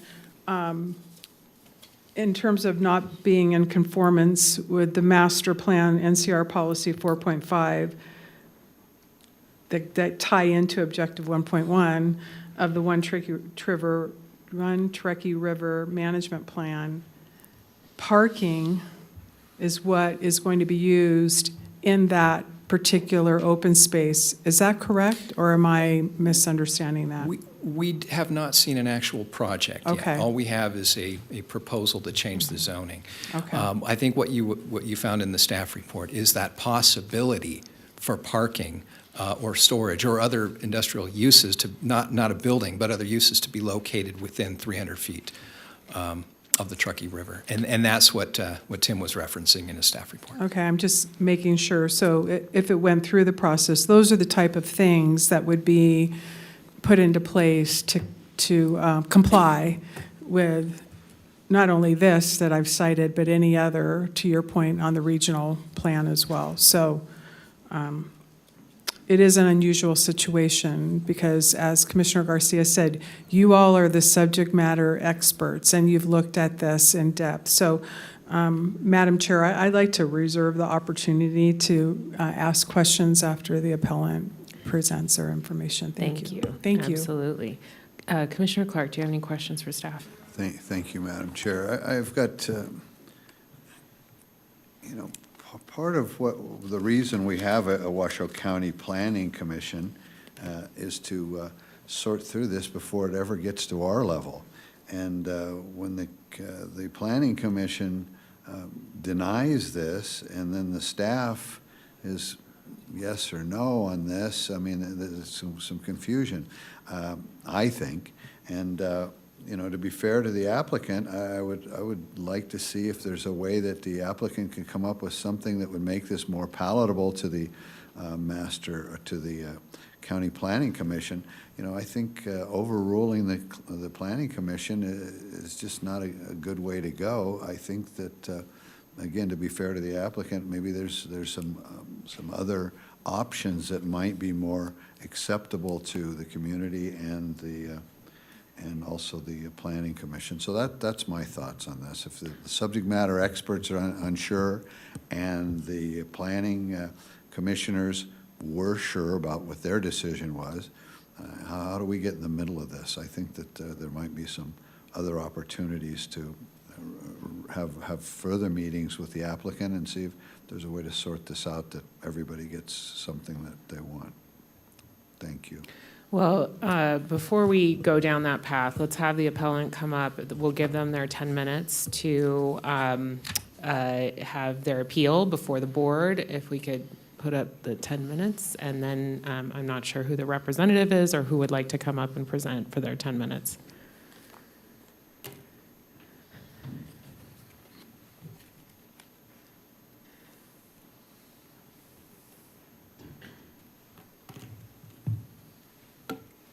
Good afternoon. My name is Devin Perry with Phelps Engineering, planning manager for Phelps. I'm going to slide through. Tim covered basically our project information, but as you can see, our project site north of the Truckee River. To the south, directly south, is currently zoned Story County Light Industrial. To the southeast is the Story County PUD. Site history, sorry, I know you guys all watched this video, but 1994, there used to be mobile home parks to the west of Canyon Way. Fast forward to 2023, much of the site is still the same. Nothing has changed. No development, no preservation, really nothing. In 2006, the Truckee River Restoration Project enacted a master plan amendment to change the site to rural. Much of the focus of that project was to the west of Canyon Way, which reconfigured the river for better flows, less flooding. Our subject property literally did not change. It hasn't changed since. There has been complaints on record of misuse of the parcel. But in terms of development history, nothing has changed. There is no open space, park, recreation enacted on that site. As you can see, a lot of misuse happens. To the north is the Union Pacific Railroad. Obviously, people utilize the site. Soil's degrading. Nothing is being enhanced, I would say.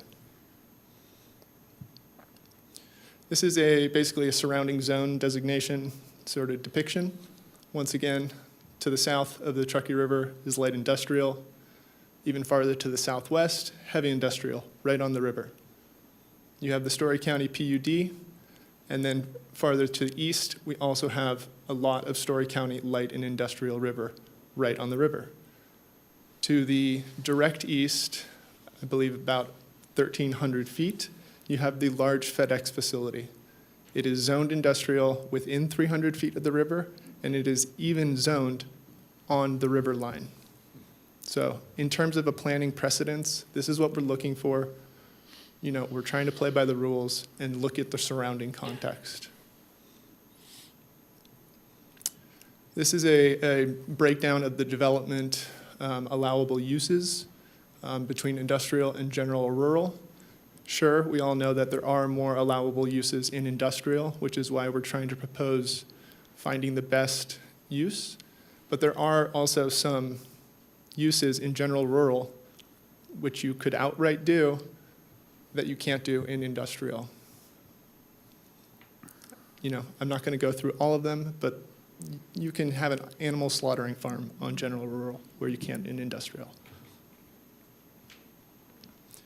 Our proposed master plan and regulatory zone amendment was mostly based on that 100-year floodplain restriction.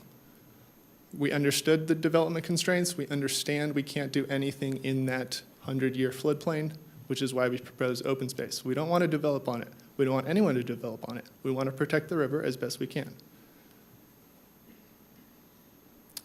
As we've gone through, Section 222, 10B and C establishes that 300-foot setback from the center line of the Truckee River.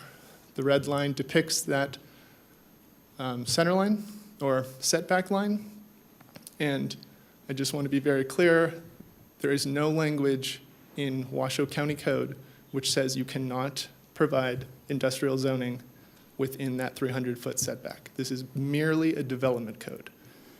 All development has to go forward with that understanding. It's not a zoning concern.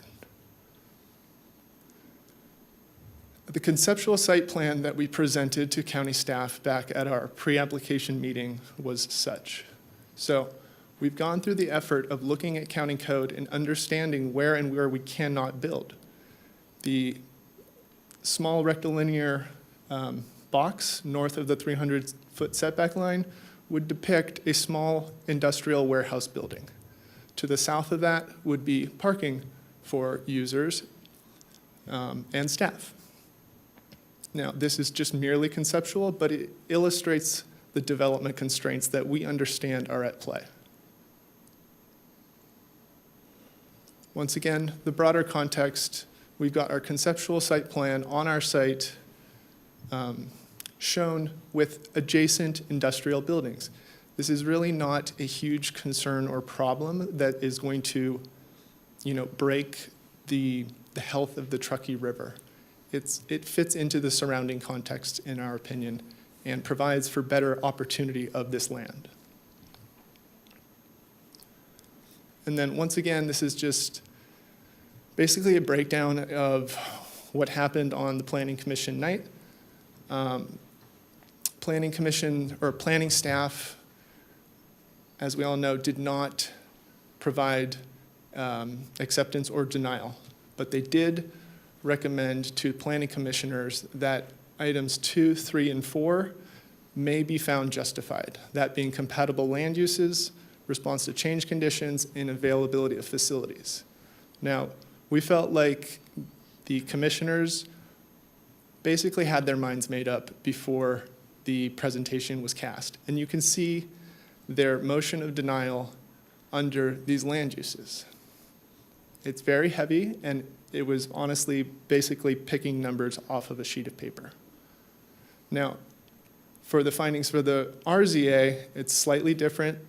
The numbering is a little different in that it adds number 5, no adverse effects. And I'll kind of show you here. Excuse me. So if you look at the consistency of votes between the commissioners, we feel that it was very inconsistent, and they were voting without what they knowing what they were voting on.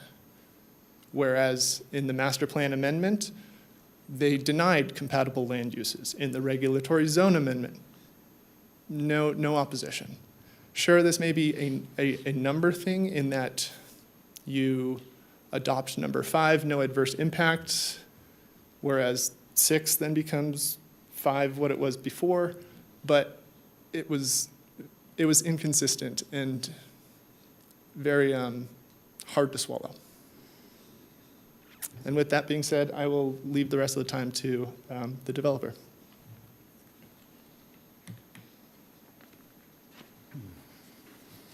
Hi, Commissioners. My name is J.S. Parker, for the record, one of the owners of the parcel that we're talking about. I think it's very clear what's going on here as far as the confusion to me, because what's happened is planning staff for 9 months worked with us diligently. We met with all the departments and agencies. No one had any issues with moving forward with developing the property as an industrial piece due to all the industrial properties around this site. Even though it was zone general rule, industrial gives us a lot more opportunity to do something very good for the river, for the community. It's low traffic, those kinds of things. Whereas general rule has less opportunity to develop it in a way. But to the planning department after 9 months, and we submitted for the master plan amendment and regulatory zoning amendment, quickly changed. It was all for approval until 2 months after we have made the application, paid all the fees, we get a determination that we can't support approval anymore. It has to be denial. So for 3 months, we went through a denial process with staff, and it was determined ultimately that they decided a week before the Planning Commission they weren't going to make a recommendation Because clearly, the three things that they concerned about, even in their presentation today, that there would be no negative impacts as to the availability of services, water, sewer, power, transportation, that drainage, storm runoff, and other natural occurring pollutants would be arrested and mitigated prior to any of it being deposited into the Truckee River, and that sustainable management strategies are in line with the One Truckee River Management Plan. And three, that the industrial zoning would allow more of an industrial zoning would allow more of a negative impact on the non-structural developable land area than general rural would. And those three things are all development codes. So it doesn't matter whether I'm building a gas station under general rural on that site, which I'm allowed to do with a special use permit, or I'm building a gas station under industrial, which I'm allowed to do under that code. Both of them would have to have the same development requirements. I'm developing, I still have the same structural setback in that 300-foot setback. I have the same parking requirements. Any pollutants that are on a parking lot have to be mitigated before they go to the Truckee River. All water and sewer and utilities have to be designed and approved by the development side and when we go to get our permits. So there's nothing with regards to the zone amendment and the master plan amendment that is any conflict with any of these 5 findings. In fact, I went through the presentation today that the planners made, and number 1, consistency with master, we hit 11 out of 12. The only concern they have is that 300-foot, which is a development code. Number 2, 7 out of 8. The only concern is the 300-foot issue, which is a development code. Number 3, they don't even address, because there are no change conditions that are necessary to go to an industrial zoning. And we are proposing the open space, which, of course, the whole site didn't have any open space. Now, because we are in the floodplain and we are in a flood zone, we want to create an open space that allows a beautiful buffer between the river and our site. And so by doing that, we actually are encouraged by the master plan to do those kinds of things, and we decided to do it. And it was Could you wrap actually— up, Mr. Parker? Sorry. Sorry. Yeah. Okay. Just final The statement. one last Here. comment that I'll say is, the reality is what we could do in general rural and what we can do industrial is almost identical, other than we have a few extra uses in industrial that would allow for a simple warehouse-type building operation that we can't do under general rural. Thank you. Thank you. Thank you very much. And the board will probably have some questions for you. So, Madam Clerk, public comment. We have Lisa Holloman signed in.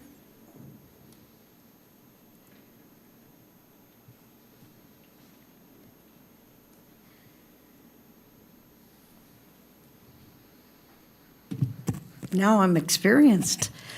Lisa Holloman, I'm with Rainbow Bend, Lockwood Community. I guess my biggest issue here is, as he showed on the maps, we have a housing developments adjacent to that property to the tune of 532 homes. Out of that 532, they chose to send information to 6.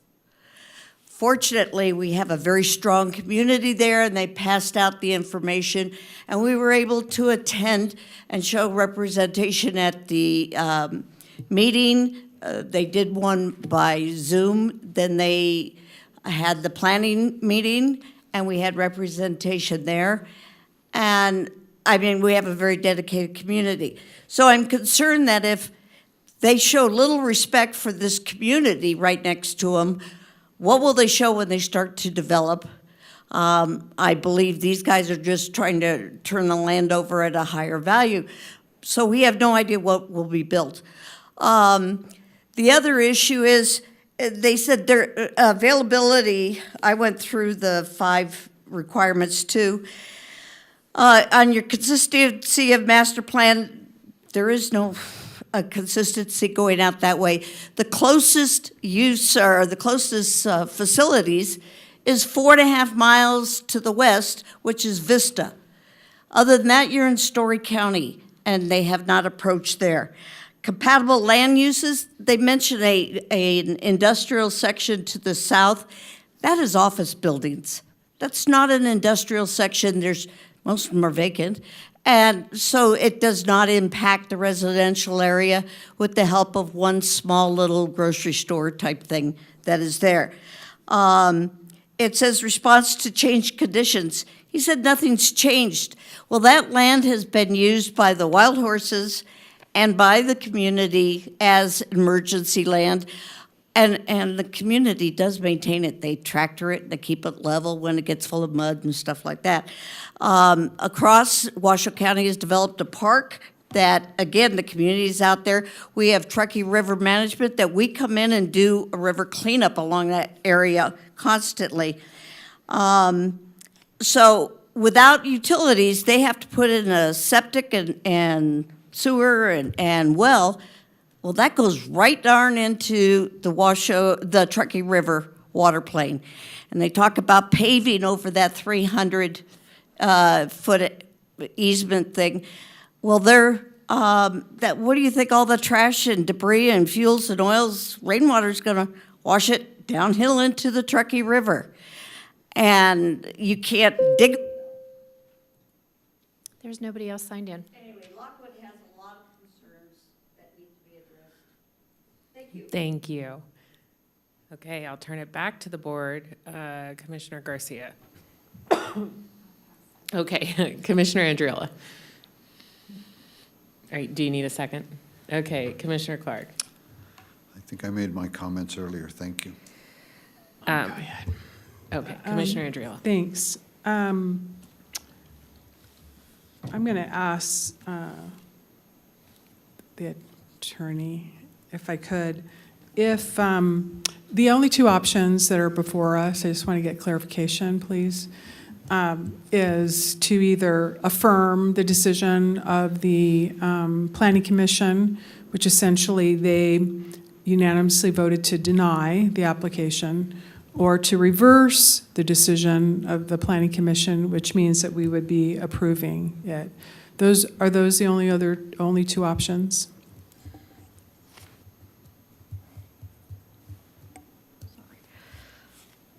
Commissioner Andrew, I believe they are. I mean, I guess you could take no action on it, and then it would just, the Planning Commission's decision would stand.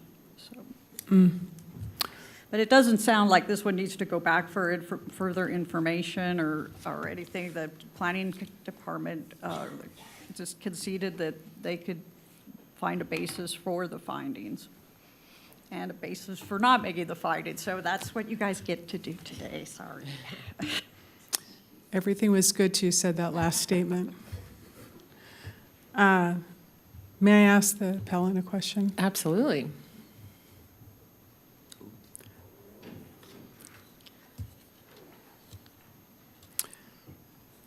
Thanks for your patience. I know that you had outlined, the various points that you felt were not equitable. And I'm just wondering, when did you first learn? I just want to make sure I understand this. When did you first learn that staff had concerns? So from the time you submitted the application, then the process of you moving forward, and then you mentioned you learned that there was some concern by the Planning Department, and then they offered to work with you through that. And I'm just wondering if you could give that timeline again. Yeah, so is it on? I don't Yeah, need we to can do hear you. anything, right? Okay. We can hear you. So we bought the property in May of 2023 and started working with the Planning Department at that time. We had we had 2 large Zoom calls with all the departments within the county regarding utilities and just the preliminary kind of concepts of planning for the site. And so we started in May. We went through the actual MPA submittal date was January 8th of 2024. So between May and January, we met many, many times with the planning staff to determine what we were going to do with the property. That's when, in that process of those 8 months, we determined that we were going to go ahead and apply for an industrial MPA amendment as well as an open space, a split zoning. We had come to that conclusion by then. We knew about the 300-foot structural setback, so all that was dealt with at that time. So we had dealt with all these issues that are now somewhat of concerns from a development standpoint, but we had addressed all those issues before we submitted in January. We did 2 additional reports, a biological report, and we did a water and a traffic report, I believe. Is that right, Devin? Right? So we submitted all the reports that the planning department required of us to do prior to submitting our MPA amendment application in January. We paid the fees, we applied. We expected to be on, according to the planning staff, we'll get you on in generally it takes a month or so, but we'll get you on by the March, we were told March agenda for the Planning Commission. And in February, we got a call from planning staff saying there's been a change, we can no longer make a recommendation for approval, and we'll be talking to you about that. It took, the planning manager apparently had an issue and concern, so it took about a month and a half, 2 months to get a meeting with him, and we met in late April, and we were told that there's a concern about spot zoning, that our industrial doesn't fit the area. All of a sudden, after this is now going on almost 12 months, or 10 months, 11 months, that spot zoning could be a potential issue, and developing within this 300-foot area could be a real problem. And so we need to do further studies, is what we were told, in April. All the meantime, just so you understand, our finance clock is ticking. No, I understand. It's huge, and of course, we're reliant on the process that it says you can go through a master plan amendment in these order in this time, and all of a sudden, we're being held up and told that we're not being supported now, we're gonna have to do a denial. And so for April, May, June, July, we thought we were gonna have to come up and appeal a denial, or, fight through in a denial, as opposed to a no recommendation, which was literally a week before the county meeting. We were told that we're not going to recommend approval or denial, we're going to recommend no recommendation. And so that's the history behind this process. Okay, so I just want to follow up. That April, when you learned that staff had some concerns, did they meet with you in terms of offering opportunities for consideration of what those concerns are to mitigate any of those concerns? What we were told, spot zoning, immediately I knew there was no spot zoning issue, and Trevor was, addressed it, but then he had to leave the meeting. So then we met with staff over many times, and spot zoning clearly couldn't have been the issue because there's industrial surrounding us in every direction almost. So that's one. Then two, the issue with the 300-foot setback issue and the structural setback issues, our argument all along has been it doesn't matter whether it's general rule or whether it's industrial, the same development conditions exist. It's the same issues with utilities, same issues with structural setbacks and 300-foot setbacks for development. So, and staff said, I know, but we're just going to take time. Well, apparently that 3 months that went by, we didn't get any communication until all of a sudden, about a month before, okay, you're set for the August 6th hearing. Okay, well, what are we set for? What are we going in for? Well, I thought it was still denial. And then about a week before, like I say, well, we decided we're going to make no recommendation. So they never gave us a chance to sit and go, what are the real concerns? What are we dealing with here? We flew blind until we got the report a week before the commission meeting. And then it became obvious during the planning commission meeting that the planning commissioners didn't ask one question of why. I mean, the question I'd be asking is, okay, so how is general rule different than industrial? How do you square this concern over development issues, this 300-foot setback? Because it clearly says it's about development. It's about the protection of the environment based on the development that you're going to build there. And clearly, that's an important thing to me. I've been building 45 years. I've built all over this area, and I've built all over the United States. I've never built anything that I'm not proud of, that I wouldn't support the community. I just want to address this one, the lady who came up and did the public comment from Story County. I just want you to know, I've met with I've talked to the Story County manager 3 different times. I've met with him. I've met with the county. I went to the meeting that they did their master plan review. I went to that meeting, showed up because they asked me to explain and to talk about what we're doing. So the fact that there's nothing hidden, I'm an open book. You can call me, I give you my cell phone number. I've done nothing but be very open about what we're trying to do. We're just trying to develop the property in the most responsible way we can. And so there's no hidden agenda. Story County would like to take us into their county. They've made it no bones about it. They've asked me if I'd allow that to happen. They want residential there. It doesn't work for residential in Washoe County. I got a railroad right behind it, right? I got industrial or general rural. I got open space. There's no land to really do a residential project. But the difference is Story County doesn't have the constraints that Washoe can. They don't have any setbacks. They don't have any floodplain issue kind of things with the same criteria that Washoe County has. So all of a sudden the site becomes completely different if it's a Story County site versus it's a Washoe County site. And of course, they want residential. That's what they want. I don't believe it's right for residential. It used to be tourist commercial before the county rezoned it based on the Truckee River beautification. It doesn't make any sense that it's a little island of residential right there, even though I understand the residential community across the way. But regardless, that's the situation there. Thanks. May I ask staff? Yes. Thank you. Okay. Did you, I don't know, Trevor, or I don't know, can you just explain the point about no matter what the designation, whether it is how it's zoned right now or the request for the rezoning is actually the same when it deals with the 300-foot setback? Is that true? That is true. Okay. Yeah, that's code regardless of the zoning. 300 foot is. Okay. Is there anything that you'd like to add? Yeah, I'd like to, if you don't mind, respond to a couple of the points that were made.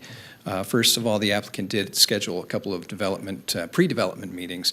I need to make it very clear that at those pre-development meetings, there is no commitment on the county staff to recommend approval or denial. In fact, in bold, on the application itself, it says, please note that the pre-development meetings are provided as a courtesy to the applicants to support their efforts in an efficient official project submission and review by local government and partnering agencies. The meetings are not intended to replace professional review following official submission.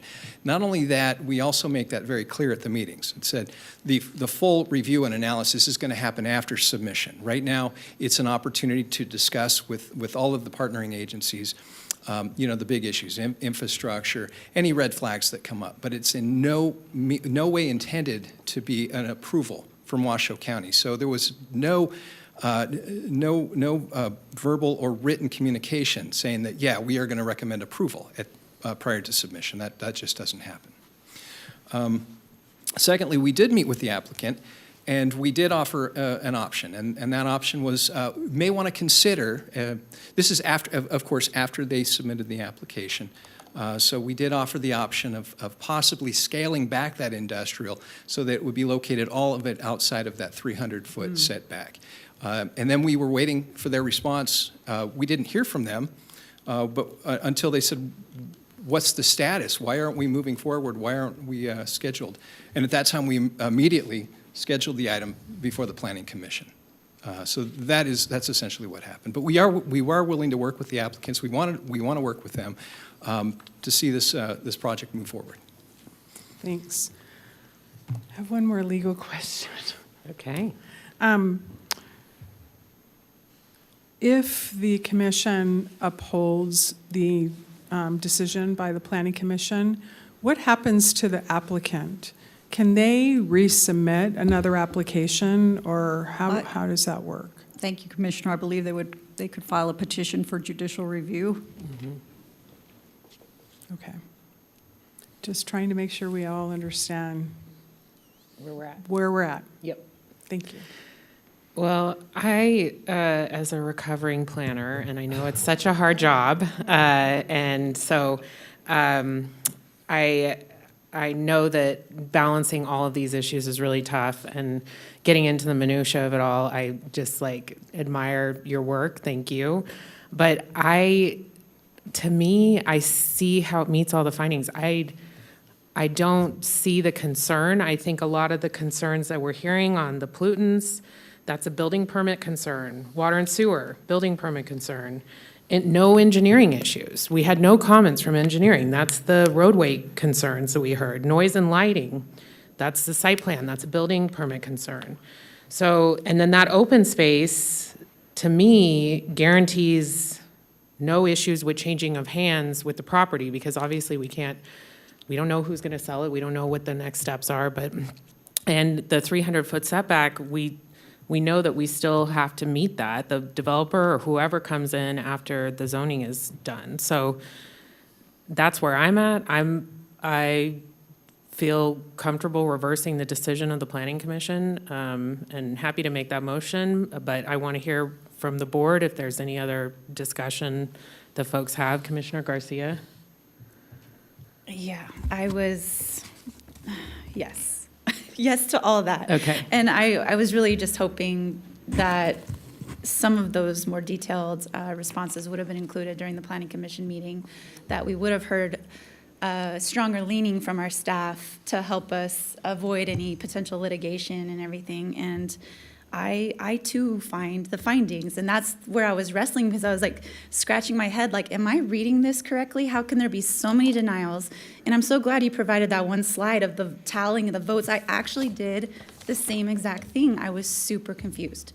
And so I find the findings, and I feel relieved that I can say that, and I'm comfortable reversing the Planning Commission. Thank you. Commissioner Andriola? I wanted to make sure that I asked the question about what happens if it is reversed, because the reality is it still has to go through the process. And there still could be changes that'll occur. I am also a recovering planning commissioner that needs now a 12-step program. Whew. Absolutely. Whew. I thought I gave up the planning commission situation. And the reality is that we all have to stay within the confines of compliance. We all have to follow the regional plan, the master plan, all of the reports. Planning Commission has to do its job. As I already disclosed, watch the Planning Commission meeting, and it's a tough decision in terms of not having the subject matter experts who provide such detail to be neutral. But I do have faith in our staff, and I have faith in the system, and I have faith in the process, that literally, if there is any requirement, that the applicant will have to follow that or choose not to, and then the project would, stop at that point, right? It's still an ongoing process. But I would ask that reaching out to the residents of Lockwood be a part of the process. I know that it isn't going to be a mandate of any way. I'm just asking as a professional courtesy, because the more that they understand what's going on in their neighborhood where they live and they drive every day and live there, I think it's an opportunity to avoid any misinformation, try and level out any uncertainty. And you never know, they may have some suggestions that you may not even have thought about that may be compliant in order to move forward with this. So I too am going to support the reversal in the hopes that the process will go through and every I is dotted and T is crossed, and you will work with the community as well. Thank you. Commissioner Clark? No comment, thank you. Okay, well, with that, does a board member want to make the motion, or I'm happy to? Looking to the other. Okay, I will move to grant the appeal and reverse the Planning Commission's decision as outlined in the staff report, and I can make the findings, all of the findings, let me, sorry, pull them up. With the master plan amendment, all 5 findings, and then with the regulatory zone amendment, all 6 findings there. So looking for a second. Second. Thank you, Commissioner Garcia. Any questions on that from the board? Seeing none, all those in favor, please say aye. Aye. Any opposed, please say nay. And the motion passes unanimously. Thank you very much. This is the end of our scheduled public hearings. We'll now move into item 19, our final public comment. Manager Brown. Public comment. Comment heard under this item will be limited to 3 minutes per person and may pertain to matters both on and off the commission agenda. The commission will also hear public comment during individual action items with comment limited at 3 minutes per person. Comments that will be made to the commission as a whole. Thank you very much, Madam Clerk. First up, we have Susan Van Ness. The overhead is on.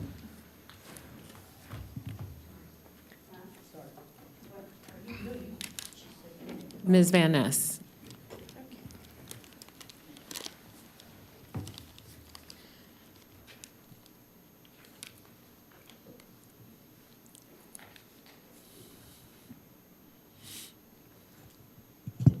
Good evening, or good afternoon, it's almost evening. Susan Van Ness for the record.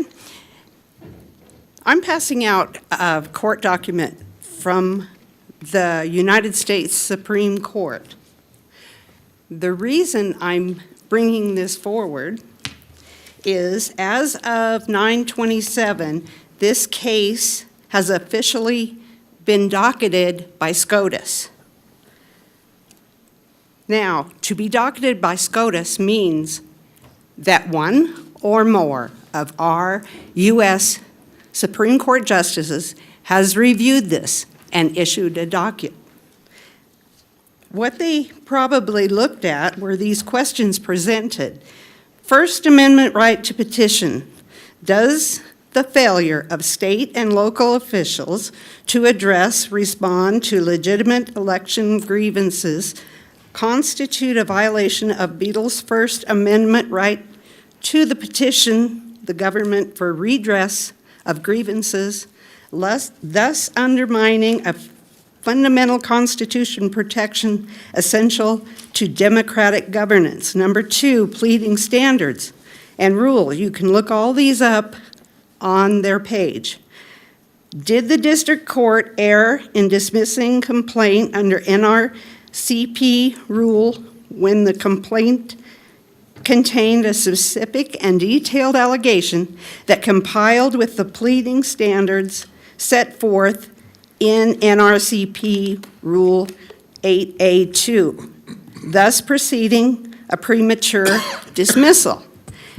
Now, they have ordered, we're waiting for the respondents in this case, the district attorney's office, to respond to any writ of cert by 10/28/24. What I'm coming forward with is I find it very interesting that the media was quick to talk about $106,000 that Beadle's put up, like he always does. It was everywhere on 9/26. Everybody yucked it up. Okay, here's Beadle's. 106 ordered, he gave it.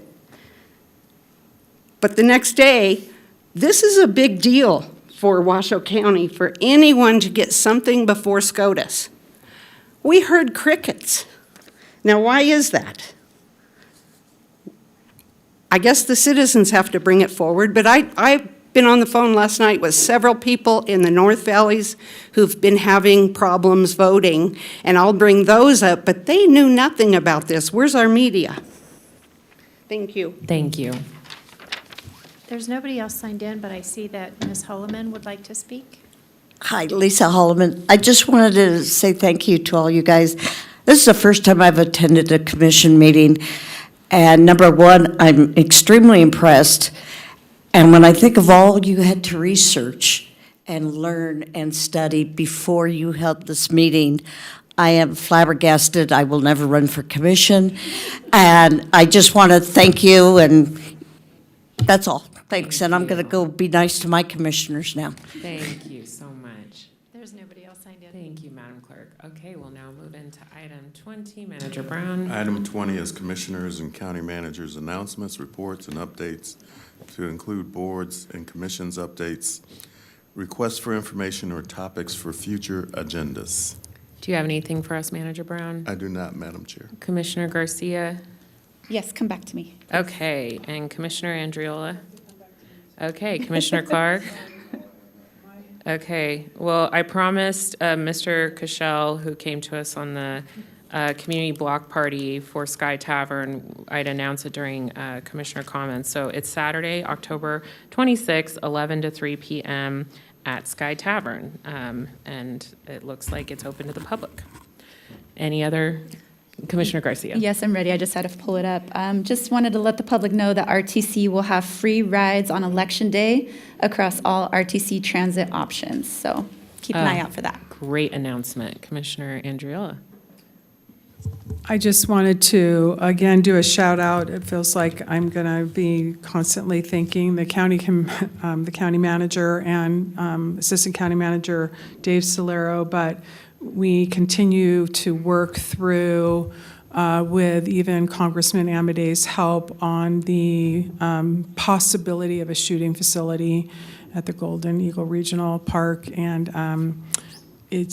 I don't have any new news other than BLM hired a position that actually was vacant for some time that was preventing things from moving forward, and that position has been filled. And Congress Amadei's representative met with Mr. Solera and I yesterday, and so we're hoping to continue that dialogue. Great news. It is good news. Thank you. Okay, well, if there's no other announcements or comments, we are adjourned. Thank you, everyone, for a great meeting.